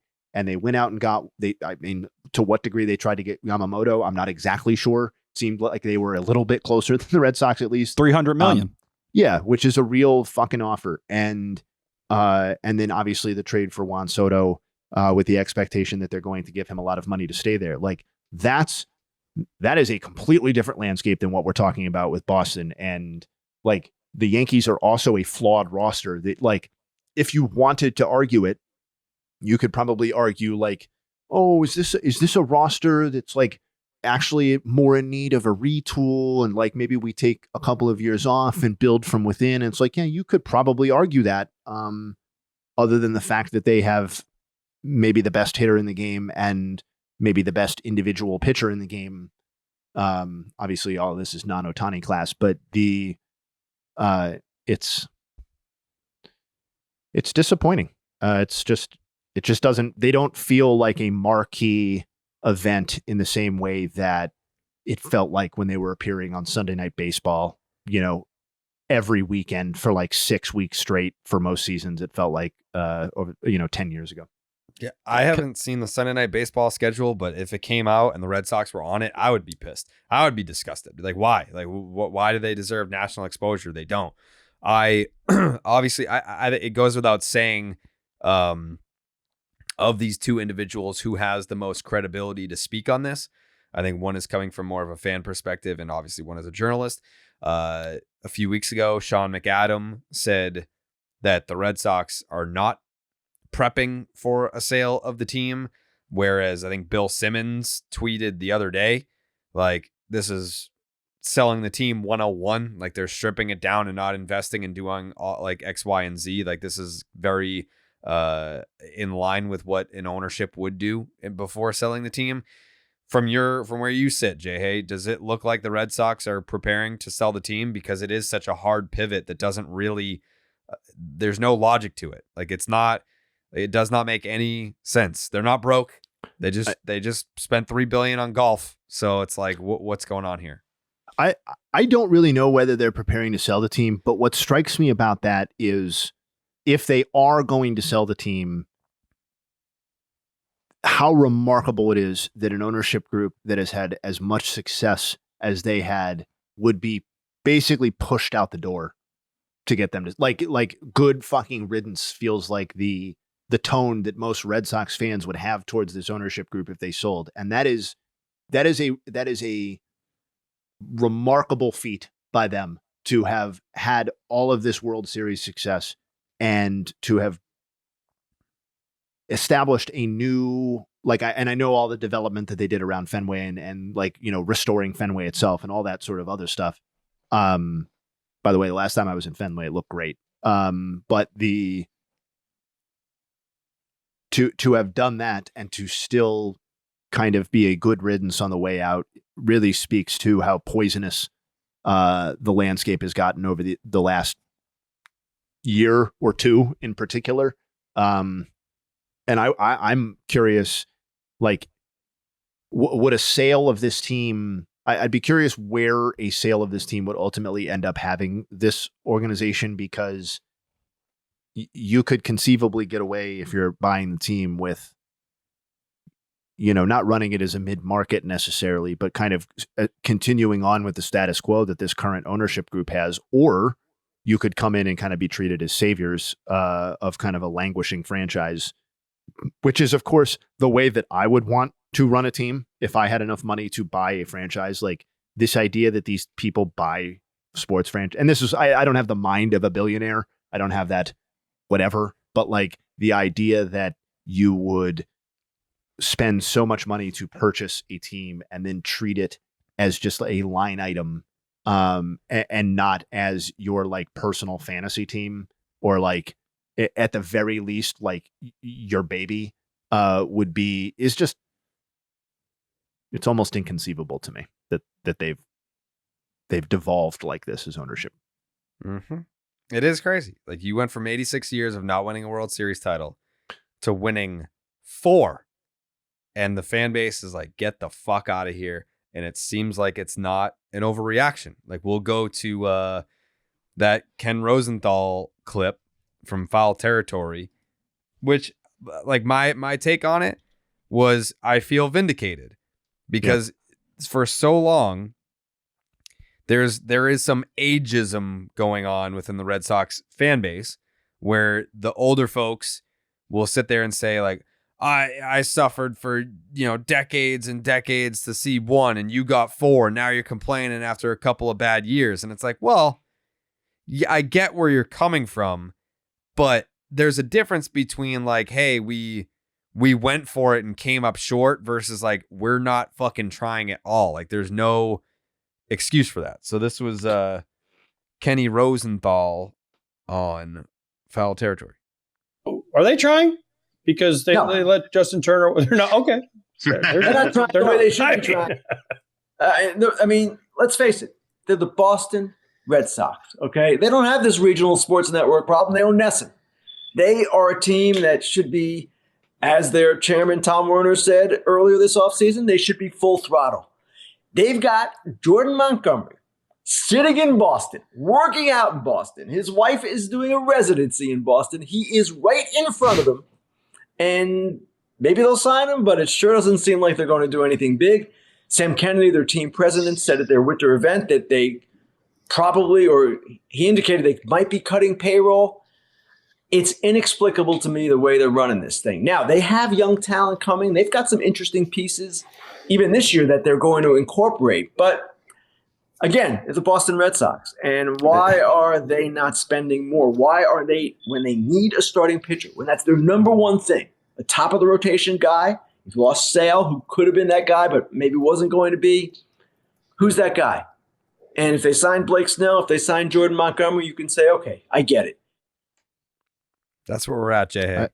The canary in the listen, I don't know Craig Breslow as a man. I'm sure he's obviously way more qualified for that job than anybody speaking on his qualifications is. But the canary in the coal mine, in hindsight, was that it took as long as it did, and you had so many people kind of passing over this job, because that's obviously the question that they were asking ownership, or either directly or indirectly, was what is the level of investment moving forward? Because, I know Bloom's tenure was not just about a lack. There were other problems other than the ownership group not investing in the roster the way that maybe fans wanted. But that had to be question number one for any new candidate, particularly an established candidate. I remember when the opening came up, when Bloom was fired, and it was the Red Sox GM or, whatever, president of baseball operations job is open, who is going to fill it?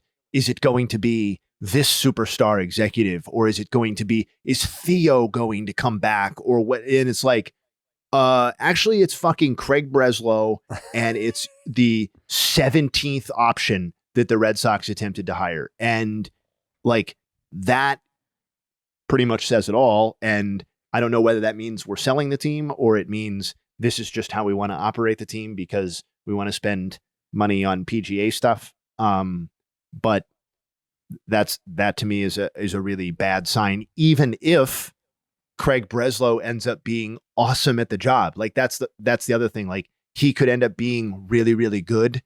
But if the team isn't going to invest in any real way moving forward, or at least at the standard that, is expected, then it only matters so much, right? Because you're still playing in the AL East. And you have at least two teams that are probably more inclined to invest in their products moving forward, in the Blue Jays and the Yankees. You have two teams whose, overall rosters, or between majors and minors, are probably superior to the Red Sox, who are not going to spend but have superior rosters right now in the Orioles and the Rays. Well, the ownership change might change that dynamic as well. Yeah, it can probably. So obviously, like, private equity groups or whatever taking over teams is fraught with complications and concerns, and not a great legacy of success necessarily. But that's a situation where, if you're an Orioles fan, you almost just have to be positive about it, because it's like, well, can't get worse. I mean, we were spending in the bottom five to begin with. Apparently one of the guys is like a 75-year-old Baltimore native. Cal Ripken's involved in the ownership group. It's like, okay, like, this is probably going to get better for us. And that's a bad thing for the Red Sox. Because, to his point about, like, they can say, like, I know being the fourth or fifth best roster in your own division is in some ways an incentive to not improve the team with large spending. But like, we just saw what the Diamondbacks did in a division where they entered the season as, what, at the very best, the consensus tied for third best team in the division. I think almost everybody had the Padres and the Dodgers ahead of them. Maybe they were third, maybe they were fourth with the Giants, but that's basically where they were. That's not a far cry from what we're talking about with the Red Sox. And I don't think, other than not having a Corbin Carroll, which is a big caveat, I don't think there's like if they were to add an ace, I'm saying they obviously need their Zach Allen, but like, if you were to add an ace to this team, a Blake Snell, like, I don't think it's a far cry from what we're talking about the Diamondback situation being entering 2023, and they just made the World Series. However improbable that may have seemed, like, the Red Sox should be taking more shots than they are, and whether that's Blake Snell or Jordan Montgomery or whatever, this is. I know they've got young guys coming, and I know that's what they're selling. But they also have some pretty good players already on the roster that feel like they might be worth investing in the present too. I mean, to your point about Corbin Carroll, like, Casas, at least from a offensive standpoint, has potential to be that, maybe even better. Like, if we're talking OPS plus, there is potential for Casas to have a better OPS plus than Corbin Carroll next year. Like, at least sure. maybe I'm fucking delusional for believing that. No, I mean, I think there's a chance of that. I wouldn't take that side of it, but as a first baseman who showed as much promise as he did last season, I think he's one of the reasons I'm also optimistic. Not super stoked about his defensive ability, but like, again, that was another thing where he was not looked at as some defensive liability in the minor leagues. It kind of just happened once he got to the big leagues that it became a thing. Well, and I think given how important his development is, and just his presence is to whatever the next good Red Sox team is, you just kind of got to let him figure it out, because where however that works for him, because I think you can. I don't think it's super controversial that he's probably the most important player offensively on the team moving forward that's currently on the team.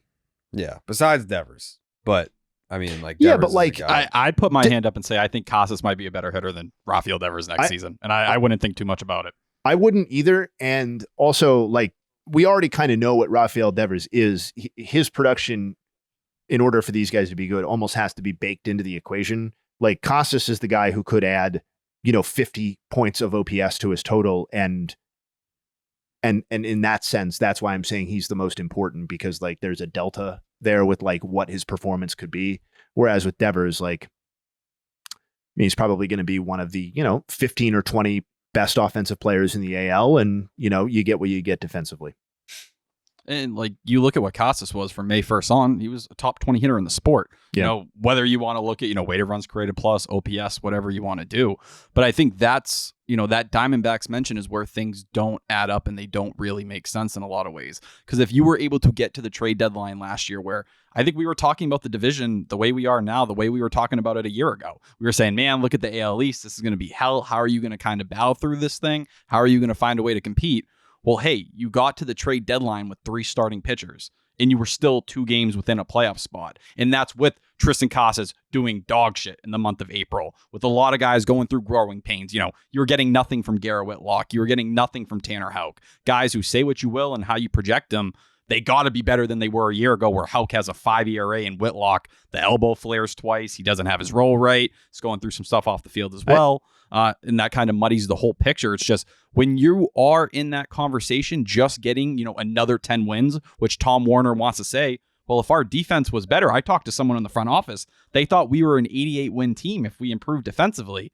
Well, how do you justify cutting payroll this season going even lower than that? That's where the messaging completely breaks apart for me. And also, like, we've spent most of this time talking about like how shitty this situation is, but like, and how they're the 4th or 5th best team in their own division.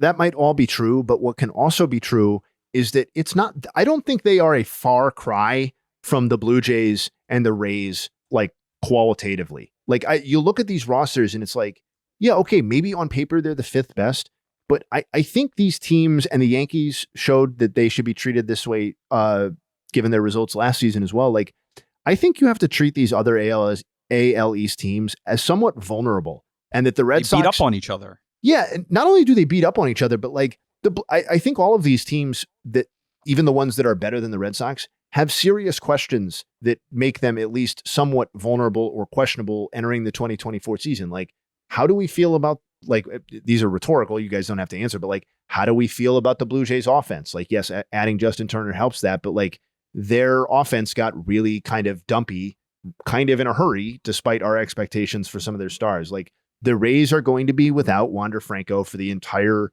I mean, probably for the rest of his life, but very specifically for the 2024 season. Wander Franco is not going to be contributing for them. Like, that they did a lot of last season's damage without him, but like, at what point does that strain, coupled with the fact that they dealt with and will continue to be dealing with pitching injuries that happened last season to their starting rotation, the trade of Glasnow, like, I don't think they should be treated as some sort of uncatchable team either. And, with all due respect to the Orioles, if that team with that sort of payroll is the projected winner of your division, I think that's more of an argument to be aggressive than it is to be conciliatory, which it seems to be what the Red Sox are going into this season. Like, that's their mentality. And then, we mentioned Rosenthal on the other end of the spectrum. You got fucking John Heyman, who keeps regurgitating the same shit over and over and over. He's got me blocked. I can't see any of his stuff. Be lucky. And over again. Like, he does these streams and then he'll talk about the Red Sox. And he's like, oh, I feel like there's a big move coming for the Red Sox. It's like, why do you keep saying that? Like, it's based on nothing. You have Sam Kennedy telling us, hey, we're going to reduce payroll. Every indication this team has given us is that, hey, we're not trying. We're not spending. We're not interested. PGA golf, though. And then John Heyman is telling us, hey, they might have a big move left in the tank. Why? Based on what? It's crazy. And it's like, obviously we know that like Scott Boris's hand is jammed so far up his ass. And it's like every time that Heyman speaks, I'm like, all right, like what team are you trying to get to up their offer by making the appearance that the Red Sox are interested or that they're going to make a big splash. Like, what team are you trying to get them to up their bid right now? That's just how I feel. I'm sure that's how a lot of other fans feel. But yeah, what's the latest on Montgomery, by the way, from Spear, Tyler? Spear just kind of said with him and Blake Snell, the Red Sox still don't seem very interested in making long-term commitments. And I will say, what I think we've gotten from Rosenthal this past week, I think the Red Sox are the obvious team, and Spear put it in there. Industry officials all look at the Red Sox as the clear, best fit if you just take the money out of it. What team needs the boost? I think with the Rangers and their TV deal, obviously money's tight on their end for whatever reason, even coming after a World Series.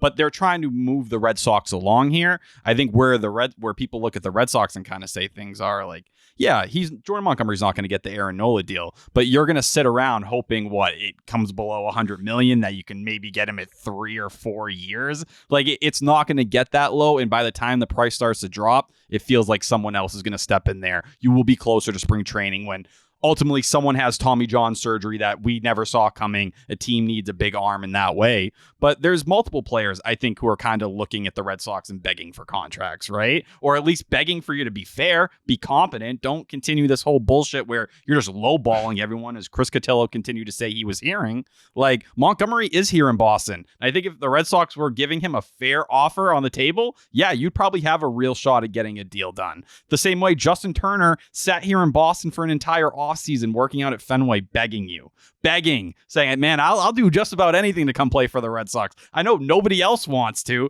but I want to experience playoff baseball here. The Red Sox still didn't care, and I think that's what it is. There's a chance for you to be the next Diamondbacks, for you to kind of take that leap forward. How but they're fucking fine pathetic kicking the can down the did you feel road. saying that? What? Trying to be the Diamondbacks? Yes. That's where the bar is, though. That's I understand where we that. are. I'm not saying like you're pathetic. I'm saying it is pathetic that for a change. I'm not saying you're pathetic. I think it's absolutely pathetic that as a Red Sox fan, I have to sit here and say, maybe we can be the D-backs this year.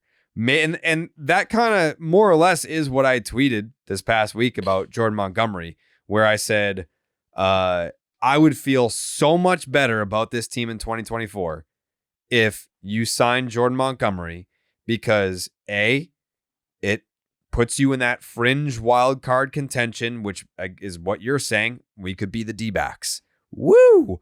Or you're staying under the luxury tax and you're just showing that you're trying. It's changing the narrative. It accomplishes 3 really important things. If you're John Henry and the Boston Red Sox, you're saying, hey, we actually do care. You're saying, hey, we gave you a frontline starter, so now we can kind of discuss wild card fringe D-backs of 2024. And if you are that concerned about the luxury tax, you can sign Jordan Montgomery and stay beneath that at the same time. So what's your excuse? The Giolito thing like reminded me of something, because on Baseball is Dead this past week, we discussed the Rhys Hoskins Brewers signing really quickly. Yep. And, I think I drew a parallel between because they're both like basically 1-and-1 deals, like one season, and they got like some sort of mutual option or something like that, that if either player is good, they'll both decline and re-hit the market. And I said that I loved the deal for the Brewers, and I remember when we discussed Giolito, I said that I really didn't like the deal for the Red Sox, and I thought to myself, am I being hypocritical there? Because it's basically the same kind of idea, different positions, same kind of idea. And I don't think so, because and it speaks to where they are in the ecosystem, the D-backs thing too. It's like, so the reason this is good for the Brewers, above and beyond that he fits a need, is that they're the Brewers, and signing guys like this is difficult for them over the long term, or they've chosen to make it difficult for themselves over the long term. And so getting them for a 1-year deal where you can worry about the problem next year, that's a fine solution for the Milwaukee Brewers, which is like, whatever, the smallest media market in the game or whatever.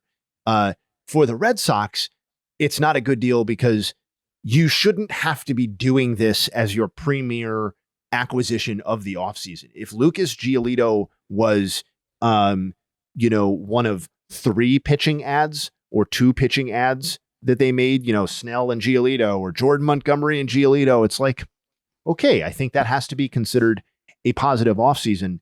But like them dabbling in these 1-and-1 deals where there's no upside beyond the first season is the mark of a mid-market team and a mid-market mentality, which is not to disrespect the Brewers. That's just what they are. And that's right now how Boston is behaving and where they are. Yeah. And that's one of the main issues with the Red Sox right now, because we look forward to just a year from now, right? Say Lucas Giolito, he just posts something like a 4 year, right? He's going to go hit the market, right? Because if he's eating innings, we know what that can get you. You look at what the Red Sox rotation is. It's Brian Bayo and Cutter Crawford. That's it. Like Nick Pavetta's a free agent after this year. So like, who are you really hoping? You don't have anything coming, at least in the upper minors that you can say, Richard Fitz, maybe he's a fifth starter in the best world. But like, that's where you are. You're not even making those long-term investments that your organization needs to be healthy. And that is a version of what I said on Baseball is Dead this past week when we were talking about the Red Sox and why this situation was so additionally frustrating, is that this isn't a one-player problem and it's not a one off-season problem. And the fact that they're essentially punting this off-season, because like, the sell here is that we're going to be good in 25 and 26 and 27, right? Well, if you spend the whole 24 offseason not improving a rotation that needs more than one piece, then are you telling me that you're going to sign 2 or 3 premier free agents next season? Because that's what the rotation is going to need to get to where it's at. Like if you sign Jordan Montgomery this offseason to a multi-year contract, guess what you presumably don't need to fill next offseason? The Jordan Montgomery slot. So, and like, that's assuming that all of these free agents that are coming in 25 and 26 that they're supposedly going to invest in have any interest in joining the Red Sox, or that the Red Sox will be the highest bidder. Because that's ultimately what really matters is, are you going to offer these people the most money and more money than any other team? And if the answer is yes, they're very likely to go to your team. And if the answer is no, they're very unlikely to go to your team. So like they have a pretty rare opportunity this offseason that they, as we've acknowledged, seem to be punting on, which is that Jordan Montgomery is there. He does not seem to have a wealth of offers on the table right now and has at least not an aversion to pitching for the Red Sox. So why don't we add him? No draft pick compensation. And no draft pick compensation. And so why don't we add him? And then not only will we be more competitive in 24 and maybe, throw our team in the mix for the wild card or something like that. Or if not, then we can reassess leading up to the trade deadline. But he'll also be on the roster for 2025 when we anticipate being more competitive. It just doesn't make sense, as you guys have said, from really any angle. Yeah. It's the self-awareness thing to me as well, where I think the Red Sox believe that, free agents and obviously next year's class is filled, right? We talk about it all the time. But there's a belief, and it reminds me of what Sam Kennedy did when he lashed out for the first time at the end of year presser, where he wanted to sit there and be like, if you don't want to work for the fucking Boston Red Sox, get the hell out of here. Like, we're not interested. And then you watch all these guys turn the job down. Well, it's the same belief that people are going to want to come play for the Red Sox when you're looking at the season. More likely than not, you're going to be in last place. The fans are angry. They're pissed. It's an unhappy environment. There's a fair chance the biggest person left in the organization and Alex Cora will no longer be here. A player's manager that has still played a key role in recent years in getting guys here, selling them on this place. Well, all those things are going to be gone. And then you're going to try to tell them, well, hey, watch, in 1 year, you're going to flip the switch. It's so unrealistic. But I think that's how they view themselves. They still think people are going to care to look at the 4 championships and say, I want to be in Boston. That's rare. That's why what Justin Turner said at the, Pedro Martinez Charity Foundation, talking about what it meant to be in Boston. That's why that shit is still so special to hear right now for Red Sox fans, because you haven't felt that. You haven't heard that in a long time. Someone care to be here, want to be here more than anything.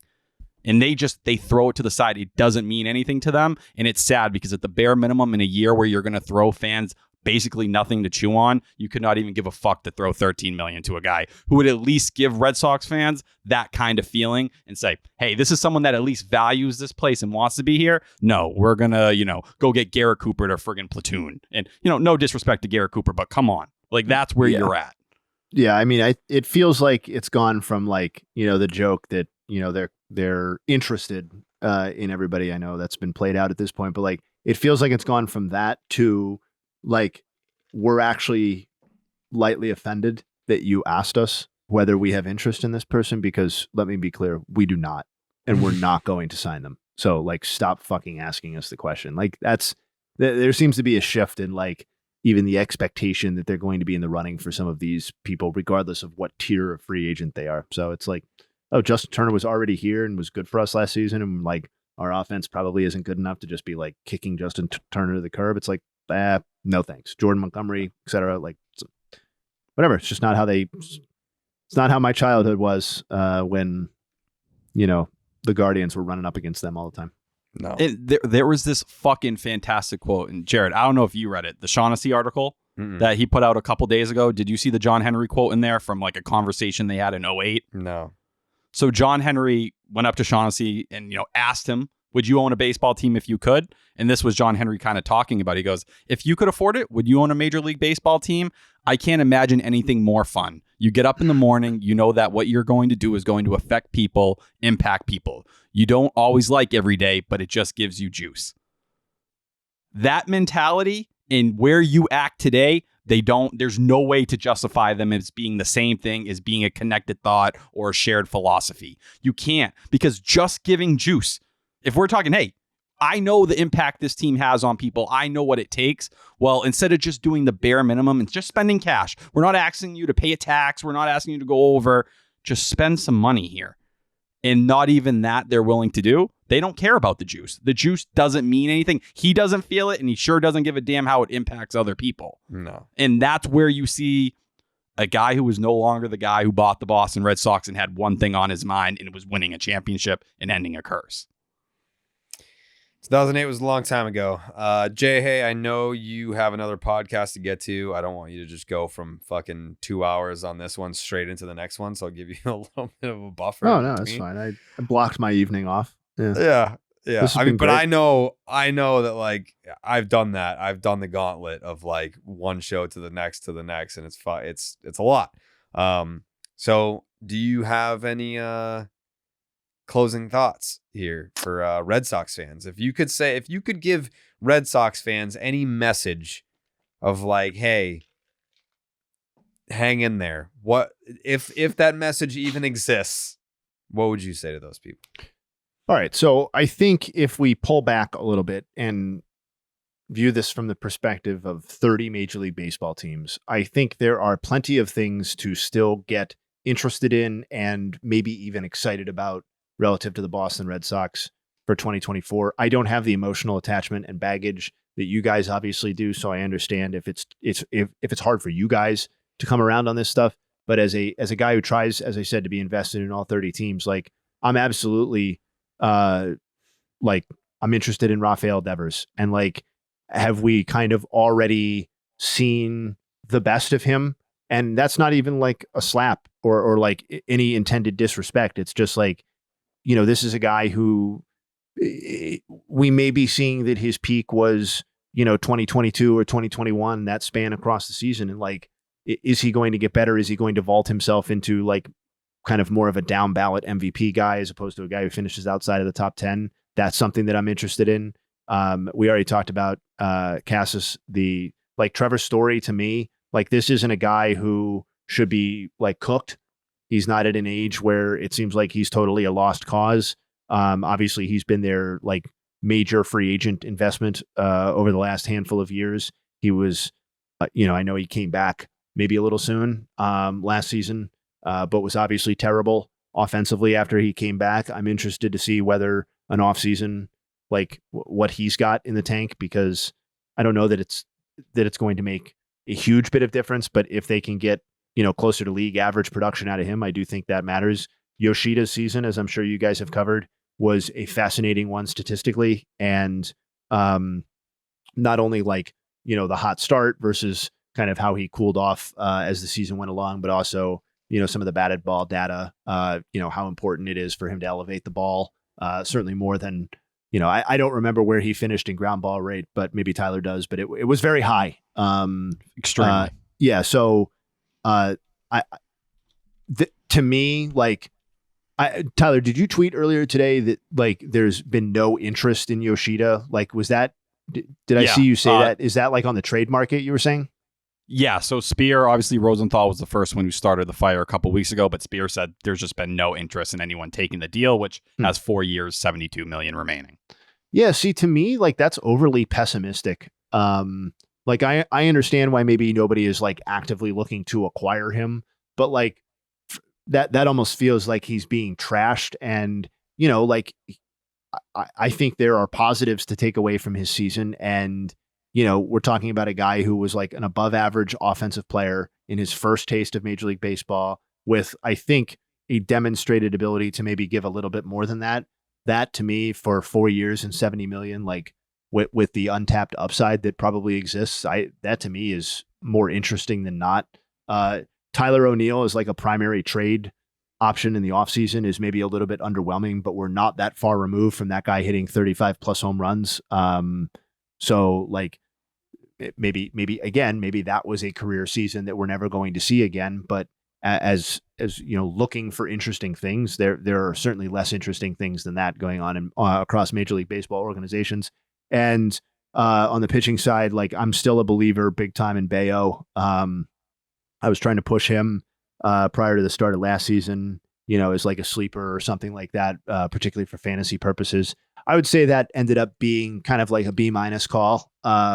Looked more promising midseason than it kind of did as the season, you know, the second half kind of went along. But I think I don't have to tell anybody who's listening, but I'm personally still pretty high on what he's bringing. And obviously in an off season where they're neglecting to sign the people that we talked about, you know, his advancement is probably a necessity for them to be do any real damage in the East, and you know, kind of the equivalent to what we talked about with Tristan on the offensive side in terms of most important. So that's my little drop of like positivity, I guess, at the end after, you know, kind of a Red Sox venting session. But I've enjoyed talking and being on the podcast.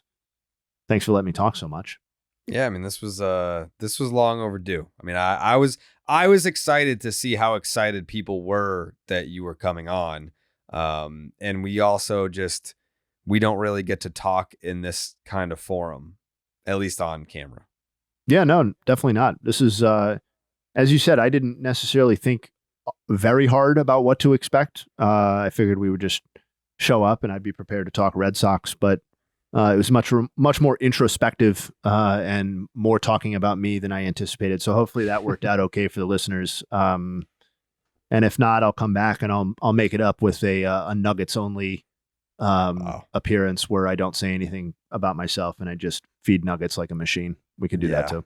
Yeah, we need to get that oven cooking. We need to get. Oh gosh, it's almost oven time, man. Yeah, I mean, most of them have been dedicated to the MVP segments, but I'm excited for fresh data to come in spring training and the regular season, so we can start cooking. If you live under a rock, you can hear Jayhay on Baseball is Dead. Right now, we're doing Mondays in the off season. During baseball season, it's Monday, Wednesday, Thursday. You can give him a follow on Twitter at JayhayKid. Justin Havens, thank you so much for taking the time. It was my pleasure. Jared, thank you. Tyler, Jake, thank you guys very much. I appreciate the time. Thank you. We'll see you on Monday. All right. See you. That's Justin Havens. One of the best to ever do it. Just listening to him talk ball, I feel like, enlightened. Like it's like philosopher, like, you know what I mean? Like you definitely hear someone who, you hear all the years of research and everything he's put into it, and to be able to talk any team and give you that kind of analysis, like if you dropped him into any Red Sox podcast, you think he's watching 162 like the rest of us are. There you go. That's why he's the best. All right, we're 2 hours in. We can hit the Milliken Manifesto as far as what's remaining that you want to talk about. Okay. Do we want to hit on Sam Kennedy's apology that he pushed through Dan Shaughnessy? Do you have audio of this, or is it just written? Just written, but I do have the quote in front of me. Okay, please. My choice of words probably wasn't entirely appropriate. It represented my frustration with the notion of anyone questioning our commitment and desire to be competitive. I shouldn't have used words that don't correctly reflect how we feel about the privilege of owning this franchise. So again, like I'll preface this by saying I love Sam, but like you're not trying. Like the Red Sox aren't trying. Like stop saying that. It's infuriating every time. You don't have to say like, oh, you know, if you don't think we're trying, then you're a liar. It's like, well, he's apologizing for calling Red Sox fans liars. Bad business decision, but it's also just not the case. Like Red Sox fans that are out there saying the Red Sox aren't trying are just telling the truth. Like you can't sit there and tell me that you're trying when we all know that you're not. If you were trying, then we would know what the Yamamoto bid was. It starts right there. Like we knew what the Imanaga bid was right after because it was very competitive to the point where it was a better offer than what he ended up signing for. We don't know the Yamamoto bid because it was trash. Jordan Montgomery is still out there. Why? Because you're not trying. Like it's, frontline star. So I think this point was made to me within the last week or so, just kind of talking about the state of the team and where they go from here. And I agree with it, so I'm going to echo it. The fact that the Red Sox trotted out Teal, Meyer, Anthony, York, like they've had them basically on a media tour this whole offseason. What does that say to you? They're not two other guys as anywhere. well. Who? Tristan Casas and Brian Bayo, who've got extensive social media, YouTube videos. Bayo down back home, Casas with the whole nail thing, the sushi thing. Like, think about any other player, even Raffy, right? Raffy hasn't gotten any of that. It's been those two, and obviously York, Meyer, Anthony, and Meyer. Teal, sorry. Said both twice. But those are the same names you're getting over and over again here. Yeah. It's clear those are who they're looking at as the future cornerstones, and that's what they're going to wait on despite, being able to do significantly more just by spending cash. Yeah, it just says to me that they're not going anywhere, which could be a good thing. It could be a bad thing. I think when you look at some of the log jam that's going on, like you got to start answering some questions of what's the future of Grissom. Like what's the future of Trevor Story? Can you afford another down year? Because at that point, that's just kind of who he is. Like this is such a make or break season for Trevor Story. And I'm rooting for him. Trust me. Like I know that Coley has been vocal about not being a big Trevor Story guy. I'm a big Trevor Story guy. I was a big Trevor Story guy before he even came here. I loved him in Colorado. But those are some of the storylines that Jayhay was talking about. Things to be interested in, things to pay attention to. It's like, okay, I get it. I see it. I can't say I'm excited, because like winning makes me excited. Like the chance to make the playoffs makes me excited. If that's not there, it's very hard for me to get into it. I'll be there. I'll be watching 162. I'll be in and out of Fenway. I don't know how involved I'll be once I'm over there. Like, I don't even know that I want to like apply for press passes. Like to what? Sit in the dugout and get bitched at, or like to like watch batting practice to like, for what? Like, it's not that I don't want to go to the games. Like I'll go to the games because I like watching baseball. But as far as like, putting in the extra effort, I mean, like I'm just so turned off. Like what? Like I will do my job to the best of my ability, try to put out the best product for the listeners, for the fans watching on YouTube. That'll all be there. You'll get 100% A+ effort. But like as far as like, enjoying getting there early to be around, it's like be around for what? Like I'm not excited about it. And I think this offseason has sucked so much out of me in terms of like my fan energy. Like listening to Jayhay talk about the Guardians, like breaking his spirit to the point where he just like likes national baseball. I'll never get there. I'll always love the Red Sox. But like, man, if you're excited about this fucking team, and people got mad at me for saying this. I've already said this before. If you're excited about this team, you're crazy. What the fuck are you pumped about? Like the team is telling you we're not trying. How do you get excited about that? Like, well, the truth is, if you ask any sensible Red Sox fan, and I think we were in there, and when you were justifying what 2023 was, and really, let's call it the post Mookie Betts era. There was no longer any excuse. And you're going to find the small minority on Twitter that are going to come out now and say, well, it is really about that window now. There wasn't a sane Red Sox fan that wasn't trying to push the belief saying 2024, that's what it's about. That's when they're going to spend. That's when you're going to do it.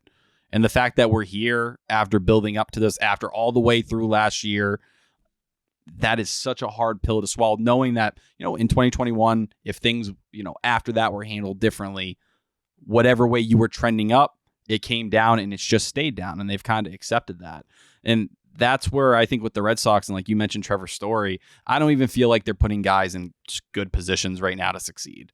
Like having a guy in Trevor Story who has not hit really to his level since he was in Colorado, being, a bat that was well above average, you're asking him to be the best right-handed hitter on the team. Like, what even is that? Just putting guys to succeed. And you look at a roster and you say, damn, like Tyler O'Neill, why in the world would he be on this team past the trade deadline? Like, they would have to be on a 90 to 95 win pace. Seriously. And if you're going to fire Heim because he didn't sell off parts because he thought they were going to compete in the upcoming year, so they were looking at it towards that. Well, if you're telling Red Sox fans it's a couple years down the road, like you're waiting for that window to open up with the big three, well, all right, I'm not going to be able to connect with the Tyler O'Neill who makes no sense to still be here. Even the likes of someone like Nick Pivetta, like why would you hold on to an arm like that if you believe this isn't about competing this year? If you're cutting payroll and it's about having less money, none of these guys you can really look at besides the Bayos, the Casases, a Duran, a Wong. You can throw Cutter in there and say, I know these guys are going to be in a Red Sox uniform, at least for the near future. And that's where fans who felt like they haven't been able to connect with players since, Bogarts, Betts, Bradley, you think this is going to change it? If anything, you're just making it worse. Who the fuck would buy a Red Sox jersey right now? Like, you'd be terrified that guy's not going to be on the team. There's two you can buy. Devers and... I'd probably say Casas and Bayo right in there. Why? Those three. Like Casas was in trade rumors. Yeah, I don't think the Red Sox were ever going to we're going to move him. I think that was what the Marlins were hoping for, and I think because they're cheap right now, they're going to be here. They're going to be here for 4 or 5 more years. Yeah. After that, good fucking luck. Yeah. I wouldn't bet on it. No. Do you have any thoughts on Justin Turner and the Blue Jays? Yeah, I mean, like I saw people were really upset about that. I mean, maybe it's just because I've thrown up the white flag already. Like, I never thought he was coming back. No, people were mad when I was saying, like, I tweeted out a week ago, like, it was real, JT. You know what I mean? Like, yeah. From what you've heard, it was never even a thought. Yeah.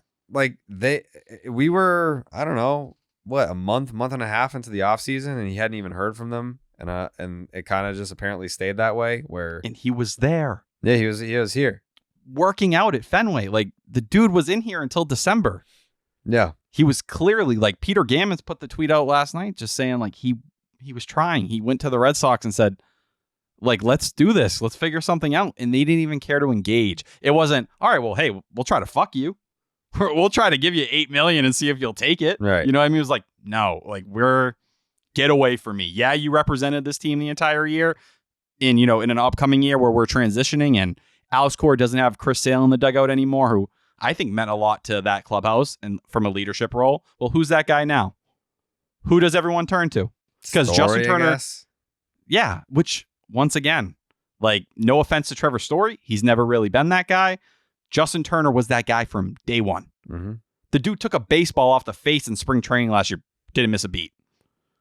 Like, played, and I think people forget how good Justin Turner was last year because you look at the end of the year and it's a 114 weighted runs created plus. Before he hurt that heel, which happened the day after the trade deadline, it was 124. Yeah. That's who that guy was. A dependable middle-of-the-order right-handed bat. After the heel injury, it was down to 92. So he was 8% below league average as a hitter while limping around. And guess what? When he was limping around in the middle of September, when the whole team fucking quit, everyone decided to no longer care to, give anything. It was just these boring-ass games with no offense. He was hobbling around. The guy who went to second base at 38 years old and said, you know what? I could cost myself money here for next year because we all knew he was going to take the buyout. He's diving, making these crazy plays in San Francisco. When was the last time you saw a 38-year-old second baseman do something like that? And he didn't hesitate. He didn't care. And, like, if you want to raise this culture of young players to know what it means to play in Boston and to have that dirt dog mentality, you need someone to represent that. Yeah. That's why I said, I was like, this is a guy that was born to play here. It's a guy that, I mean, how many players end up in a city, like Johnny Gomes is an example of that. How many players show up year one and they totally embrace the city and the culture and the history of the team, and the fans know that it's genuine? Because like there's sometimes where it is absolutely pandering when someone comes to a new team and they're like, yeah, Boston. It's like, yeah, fuck you. You know, trying too hard. Huh? Trying too hard. Yeah. You don't need to come here and act like you've been Boston your entire life. Yeah. I mean, to an extent. Yeah, I'm not going to name any names, but there's a player that comes to mind where recent, not with the Red Sox, with another team. But yeah, like they go to a city and it's like they just like, you know, it's like this isn't you. This isn't you at all. Like you're just trying to play a role. But some of them play it really well. This is a loss for the Red Sox. I think it speaks to more of the direction that the franchise is going in, where intangibles, we don't even give a fuck about intangibles. Like I was on radio in Toronto this morning just being like, you know, you guys are bummed about getting Justin Turner because you have been mentally abused this winter. You were everything you're not. Yeah, like you were in on Shohei and that didn't happen. I get it. You were in on Juan Soto. That didn't happen. I get it. But like, I'm not saying that Justin Turner is a identical or comparable consolation prize for losing out on Soto or Ohtani. But like the idea that you're not pumped about getting this guy is crazy. Like just kind of like the same thing when Grissom came over. The barometer is you look at the other team's fan base. How are they reacting to it? Are they saying good riddance? Or are they saying, fuck, why did this happen? And Red Sox fans were all upset that Justin Turner wasn't going to be there. And this is a dude that was here for 1 year. Like he made that impact on a fan base that's hard to win over in 1 year's time. He embraced the city. He embraced the culture. He embraced the community, and he played his fucking ass off. Half of it injured, and not a single complaint out of the guy. And he did it really. He almost drove in 100 runs last year. So yeah, with an 800 OPS. So yeah, like I will miss Justin Turner. I'm not going to shake my fist at the sky and be like, God damn you Red Sox for not bringing back Justin Turner. Because I get it. At the end of the day, it's like, all right, if you are actually trying to win without spending money, then you're trying to keep Yoshida off the grass, so to speak. And if that's, you know, what you're trying to do, it's like, yeah, Turner's going to eat up a lot of time at DH. Like there's no infield position for him. Like when you would bounce him around from third base to second base or first base, like Casas, Grissom, and Devers, like it's on lock. So he would need a lot of at-bats at DH. And if you don't want Yoshida out there, well, guess what? Now he's your fucking DH. So he's already on the payroll. Like, what are we doing here? So I get it logically, but would I love to have him back? Like if they're going to suck again, like I would rather have a team with Justin Turner that sucks than a team that sucks without Justin Turner.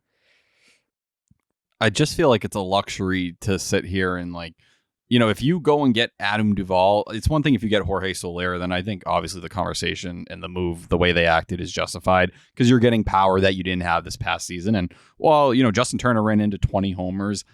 If you look at Jorge Soler and you're like, damn, we need someone to pop 30. That's something this lineup needs. Okay, I can understand you. But if you're not replacing that right-handed bat and you're hoping that, you know, Casas and Devers and there's no one in between them to protect anyone, you're asking for trouble. You're asking for trouble with a lineup that is already so strikeout heavy. Like Justin Turner, I think, struck out 17% of the time last year. I think we forget in 2022 how annoying it was watching that team and how often they struck out not being able to work pitchers down.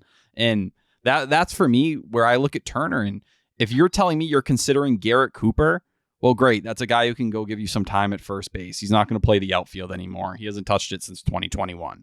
And he's getting older and he's injury prone his entire career.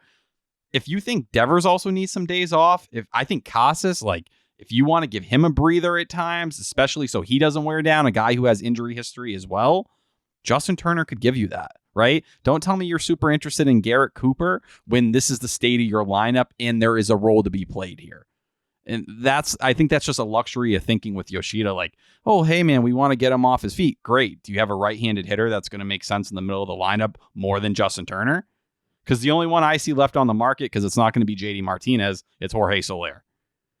That's the only guy that fits with that kind of impact that you can tell me if he's healthy, it's going to be about a 120 OPS plus.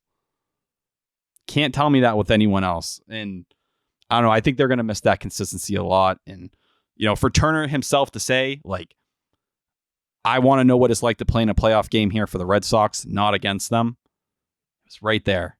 And I categorize him and Montgomery. I think they're both guys that are kind of signaling to the Red Sox, hey, we make a lot of sense for each other. And they just clearly have their own set budget and their own set way that they're not going to go those routes unless the price falls dramatically. And I think for Turner, I don't even think there was a price that made sense for them, at least in the Red Sox eyes. No. There wasn't.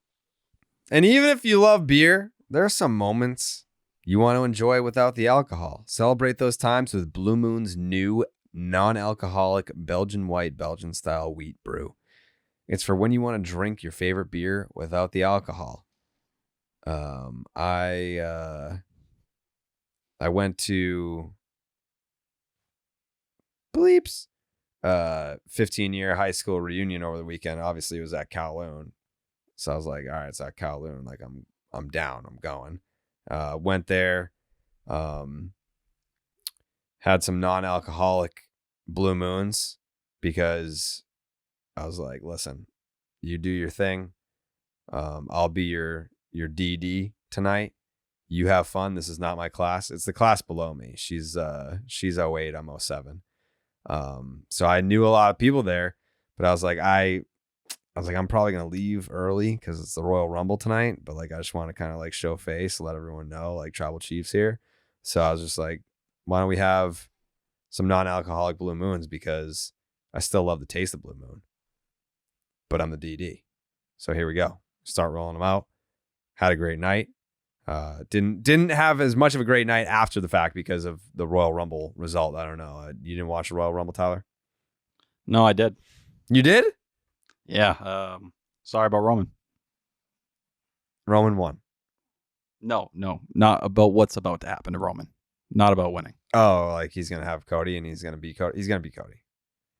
You know that's not true. I do know that's true. I actually talked to Robbie Fox today about it. We did a little podcast together. Did a little from the top rope. So what happened between, a couple days ago and now? Because you were having a little bit of a Red Sox-esque meltdown. Well, I was pretty upset, but I'm just gonna have some non-alcoholic Blue Moons, and I'm just gonna watch WrestleMania, and I'm gonna watch Roman go over. It's gonna be. Do you want to come over for WrestleMania? Listen, I've been in some wrestling circles lately. I have a source I've been talking to actually about some of this stuff, so I could be more informed. Is it James Stewart? I don't want to say any names. Okay. Thank God you protect your sources. Inspired by the beer you already love, and it's available all year around. A Belgian white, Belgian style wheat brew that tastes like drinking, even if it's not. Crafted with Valencia orange peel and coriander, it tastes balanced and refreshing. Nothing compares to the great taste of a Blue Moon non-alcoholic Belgian white, Belgian style wheat brew. Blue Moon made brighter. Get Blue Moon non-alcoholic Belgian white, Belgian style wheat brew delivered by visiting get.bluemoonbeer.com/Jared for delivery options. That is get.bluemoonbeer.com/Jared. Blue Moon made brighter. Celebrate responsibly. Blue Moon Brewing Company, Golden, Colorado.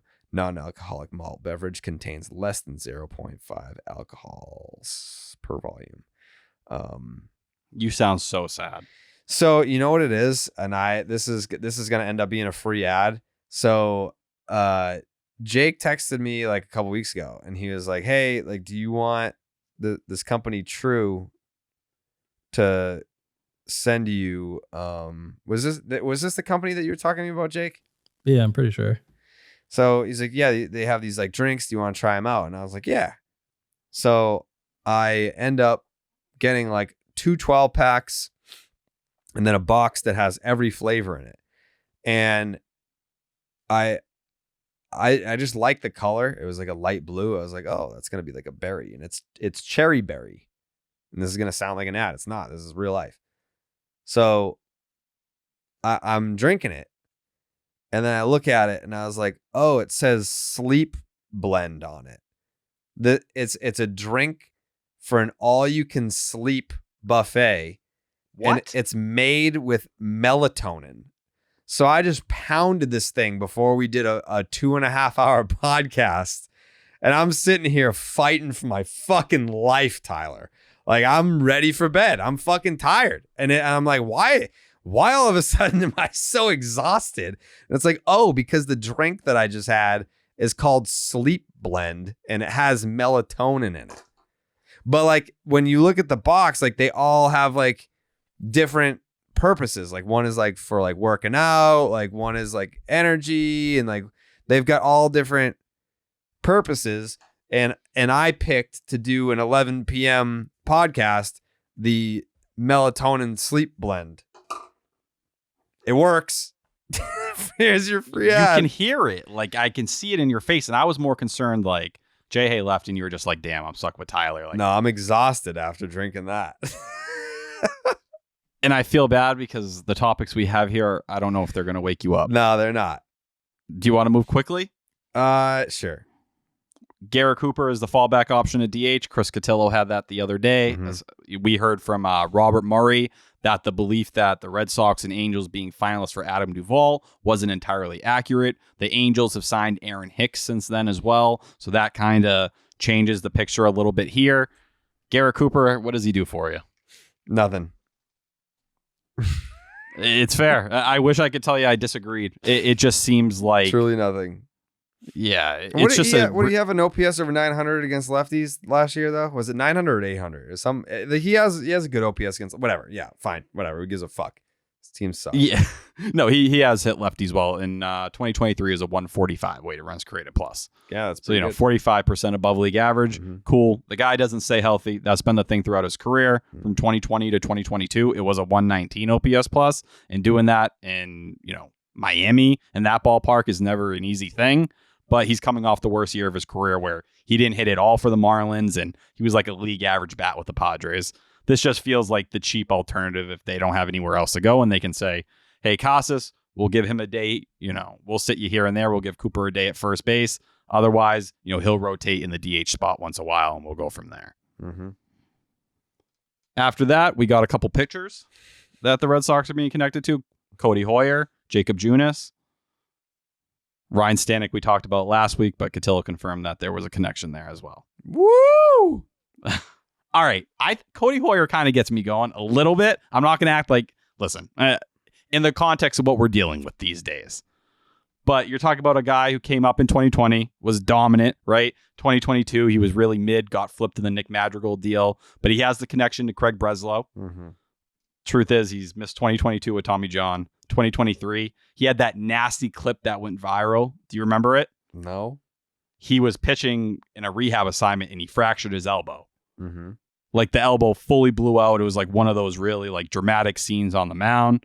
But I think he's the kind of guy, if he can get healthy, he's everything Breslow likes. It's 86 percentile fastball velo with 96 percentile extension, gets the chase rate, 83rd percentile, has upside, but more likely than not, you'd flip him at the deadline, and that's what it is.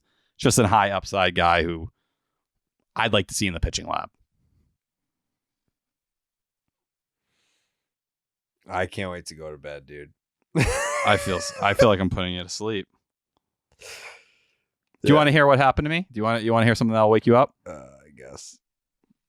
Give me a chance. I mean, yeah, sure, yeah. You hate me. No, I don't. I am actually exhausted. Like that drink just knocked me out. Like I feel like I drank NyQuil. Like I'm ready for bed right now. Go ahead, tell me what happened to you.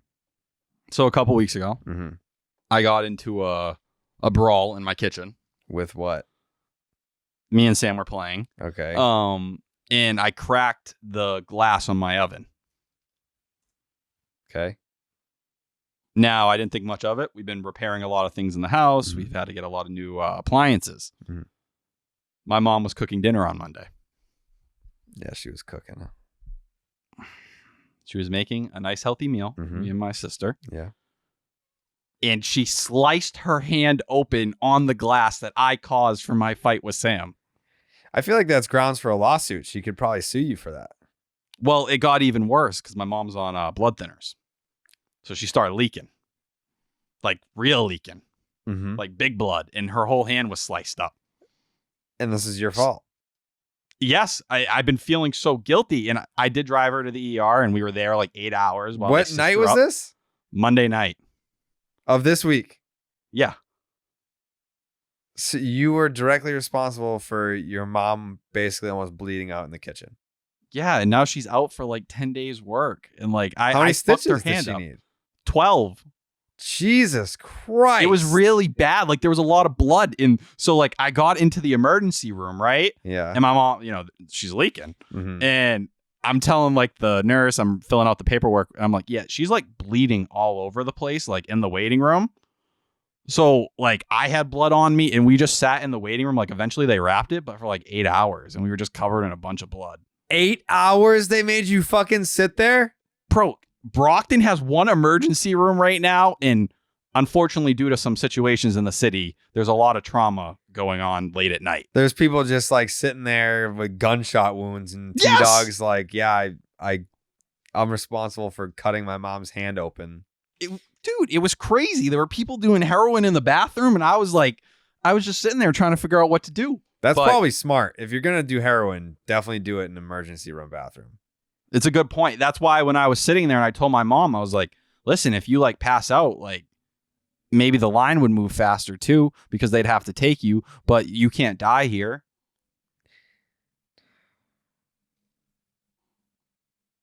Is she better now? Yeah, she's healing, but I feel like she doesn't look at me the same. I mean, I haven't looked at you the same in a long time. That's it for my story time.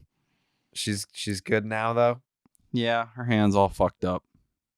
Is it bandaged, I'm assuming? Yeah, it's wrapped very heavily. It's all like the side. Let me see. You want to see a picture? I don't know if can we do that, Jake? Is it gonna be bad? Is the video gonna get flagged? Well, I might have to bleep it or blur it. We'll see how it looks. Yeah. Okay, hold on. I got it right here.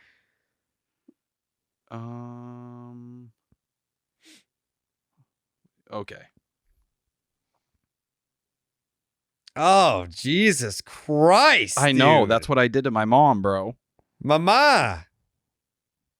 Why? Absolutely sliced her fucking hand. She like dug in and then like even more. But let me tell you, I could drive an ambulance, I think. No. You don't think so? No. Dog, I was whipping it. No. You'd be like Slain in the town. You got to get people saved, man. If you hit someone, you hit someone. There's another ambulance to come get them. This isn't GTA. It's not how real life works. I live my life like GTA. A lot of people commented on your diet after last week's episode. I was really thankful. Honestly, a lot of people sent me like really good advice, like different drinks they try and stuff like that. And I had a personal trainer reach out being like, hey, like I can't message Tyler directly, but if you want to put me in touch with him. That would be interesting. I've never done anything like that before. I mean, I literally have told you to come work out in the Rocket Performance Center. I will train. That's different. You are busy. I'm not fucking busy. The gym's in my fucking house, dude. So you want me just to be like, hey, Jared, I'm going to come up and we're going to work out? Yes. I don't want to invite myself. That's rude. I'll give you the code to my front door. You can walk in yourself. You be doing stuff in your house. Sometimes, yeah. Sometimes I'll be throwing it down. I don't want to walk in mid-stroke. I mean, you wouldn't be able to find me. I move quiet, man. I mean, I don't know how quiet you can be. I would be down to try any form of that because I do think I need to start working out for this to pick its pace up a little bit more. I mean, listen, we have some plans this upcoming season to be together more, which would be nice. And in the process, let's whip that ass into shape. This week, I was a little worried with everything going on. When I was at the emergency room, I was like, damn, because dinner was being made. That was my path to a healthy meal. You know what I had as a substitute? What'd you have? A pack of goldfish. You act like I was waiting for him to say salad, and it's just like another, just like random snack. Well, it's less calories. Okay, have a fucking salad. Where do you get salad at the hospital? Like, There's no salad vending like machine. the suspense leading up to that was ridiculous. Like, yeah, and I am being more healthy recently. You know what I had for a snack? Girl Scout cookies. Those are totally different things. Do not compare Girl Scout cookies to goldfish. It's the same thing. The scale says differently. You're doing great, but you could be doing better, is what I'm saying. Story of my life. Jacob Junis. Don't talk to me about that. You don't want to talk about Jacob Junis? No, I want to go to bed right now. Okay. Besides that, you don't want to talk top 100s. Who cares? That's a fair point. They're all the same guys, just mixed up order. Kylie had only 3. No Ceddanne Rafaela. Okay. Hater. And listen, I'm not the biggest Ceddanne Rafaela guy, but come on. After what he did at AAA last year, he should at least be on a top 100. Mm-hmm. Lastly, Romy Gonzalez. Red Sox claimed him today. Typical depth signing. Third base, second base, shortstop, outfield. Can't hit in the big leagues.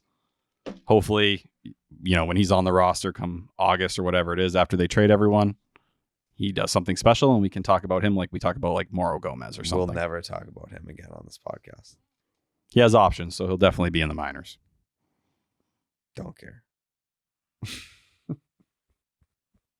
You're cooked. I mean, it's fucking Mitt Romney Gonzalez. Like, who? What? Isn't that his name? I didn't hear the Mitt part, but that was kind of creative. Get it? Yeah, like the guy who ran for president. Mm-hmm. Mm-hmm.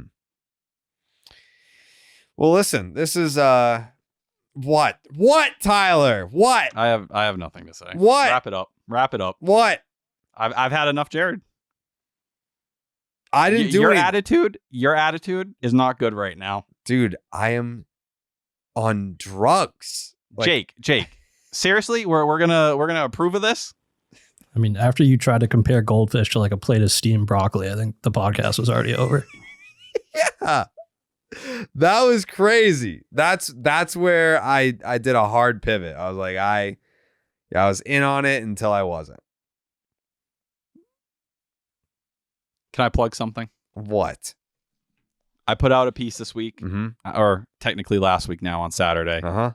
My top 10 Red Sox prospects. I put a lot of work in it. Hey. It's a lot of reading. I understand that. Tyler, when you write stuff like that, text it to me. I'll retweet it. Help me help you. I want it to be worthy, though. Like, if it's good enough, I I'll would fucking hope read that it you would. first. I'm not going to blind retweet it. You crazy? That's a fair point. If You text I was it to fortunate. me, I'll click on it. I'll read it, and I'll be like, wow, this was great. Or I'll quote tweet it and be like, this list sucks. Check it out. Comment. Definitely the longest piece I've put out, but yeah, I put a lot of work into it, and it's a little different. Obviously there's only so much,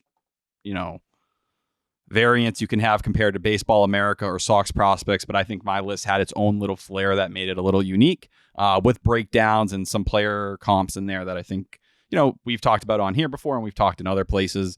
So yeah, please check it out. It's on the Sports Hub website, and let me know what you think. If you hate it, that's cool. Just be happy to hear feedback. I have some feedback about the Milliken Manifesto. It says here that you used spring training non-roster invitees. You wanted to talk about that? I just had it as a topic of things. I had a couple things. You wanted to hit on spring training non-roster invitees? I don't know. I was just listening. I try to keep about everything in. Yeah, no. It's thorough. But that's what you want to talk. You want to talk about spring training non-roster invitees. Who stood out to you, Tyler? In a major way, probably the biggest name's Nick York. Will he still be on the roster by the time, everything rolls around here? Fair chance not. But if you're looking at who's the highest prospect on the list, it's him. On the pitching side, you got the Luis Guerreros of the world who could make an impact in the bullpen as soon as this year. Now they're flooded with right-handed arms right now, but he probably has the highest ceiling of any true relief prospect they have. Wow. You throw in the Nathan Hickey, someone who's hit at every single level so far through the minors. that might be a guy who really shines in spring training. But the non-roster invites only mean so much because we know we're going to see Marcelo Meyer like we saw Miguel Blaise a year ago. It's a lot different setup than it was even 5-6 years ago in spring training. So while they mean something, they don't really in the other way. But I saw a lot of people like, where's Roman Anthony? Where's Marcelo Meyer? Where's Kyle Teal? Like, how did they not get invites? Don't read that much into it. It really does not mean that much because we're going to be watching plenty of games where they're all in them. Thank you. Thank you. Night. Thank you. Thank you. Jake's takes?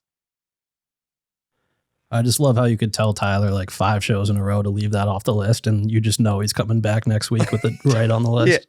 Yeah.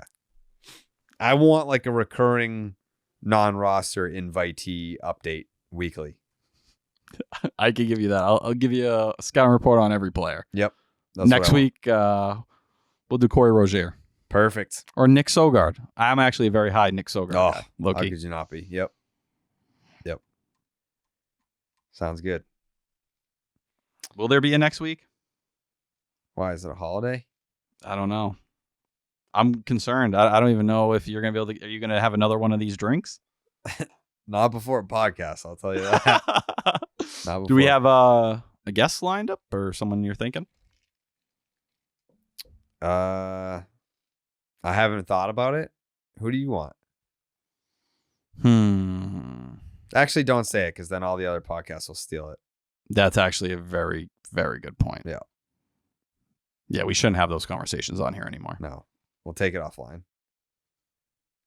All right. Thanks for watching. Thanks for listening. Shout out to Jayhay. And we'll see you next week with special guest to be named later. Bye. Buenas noches, amigos.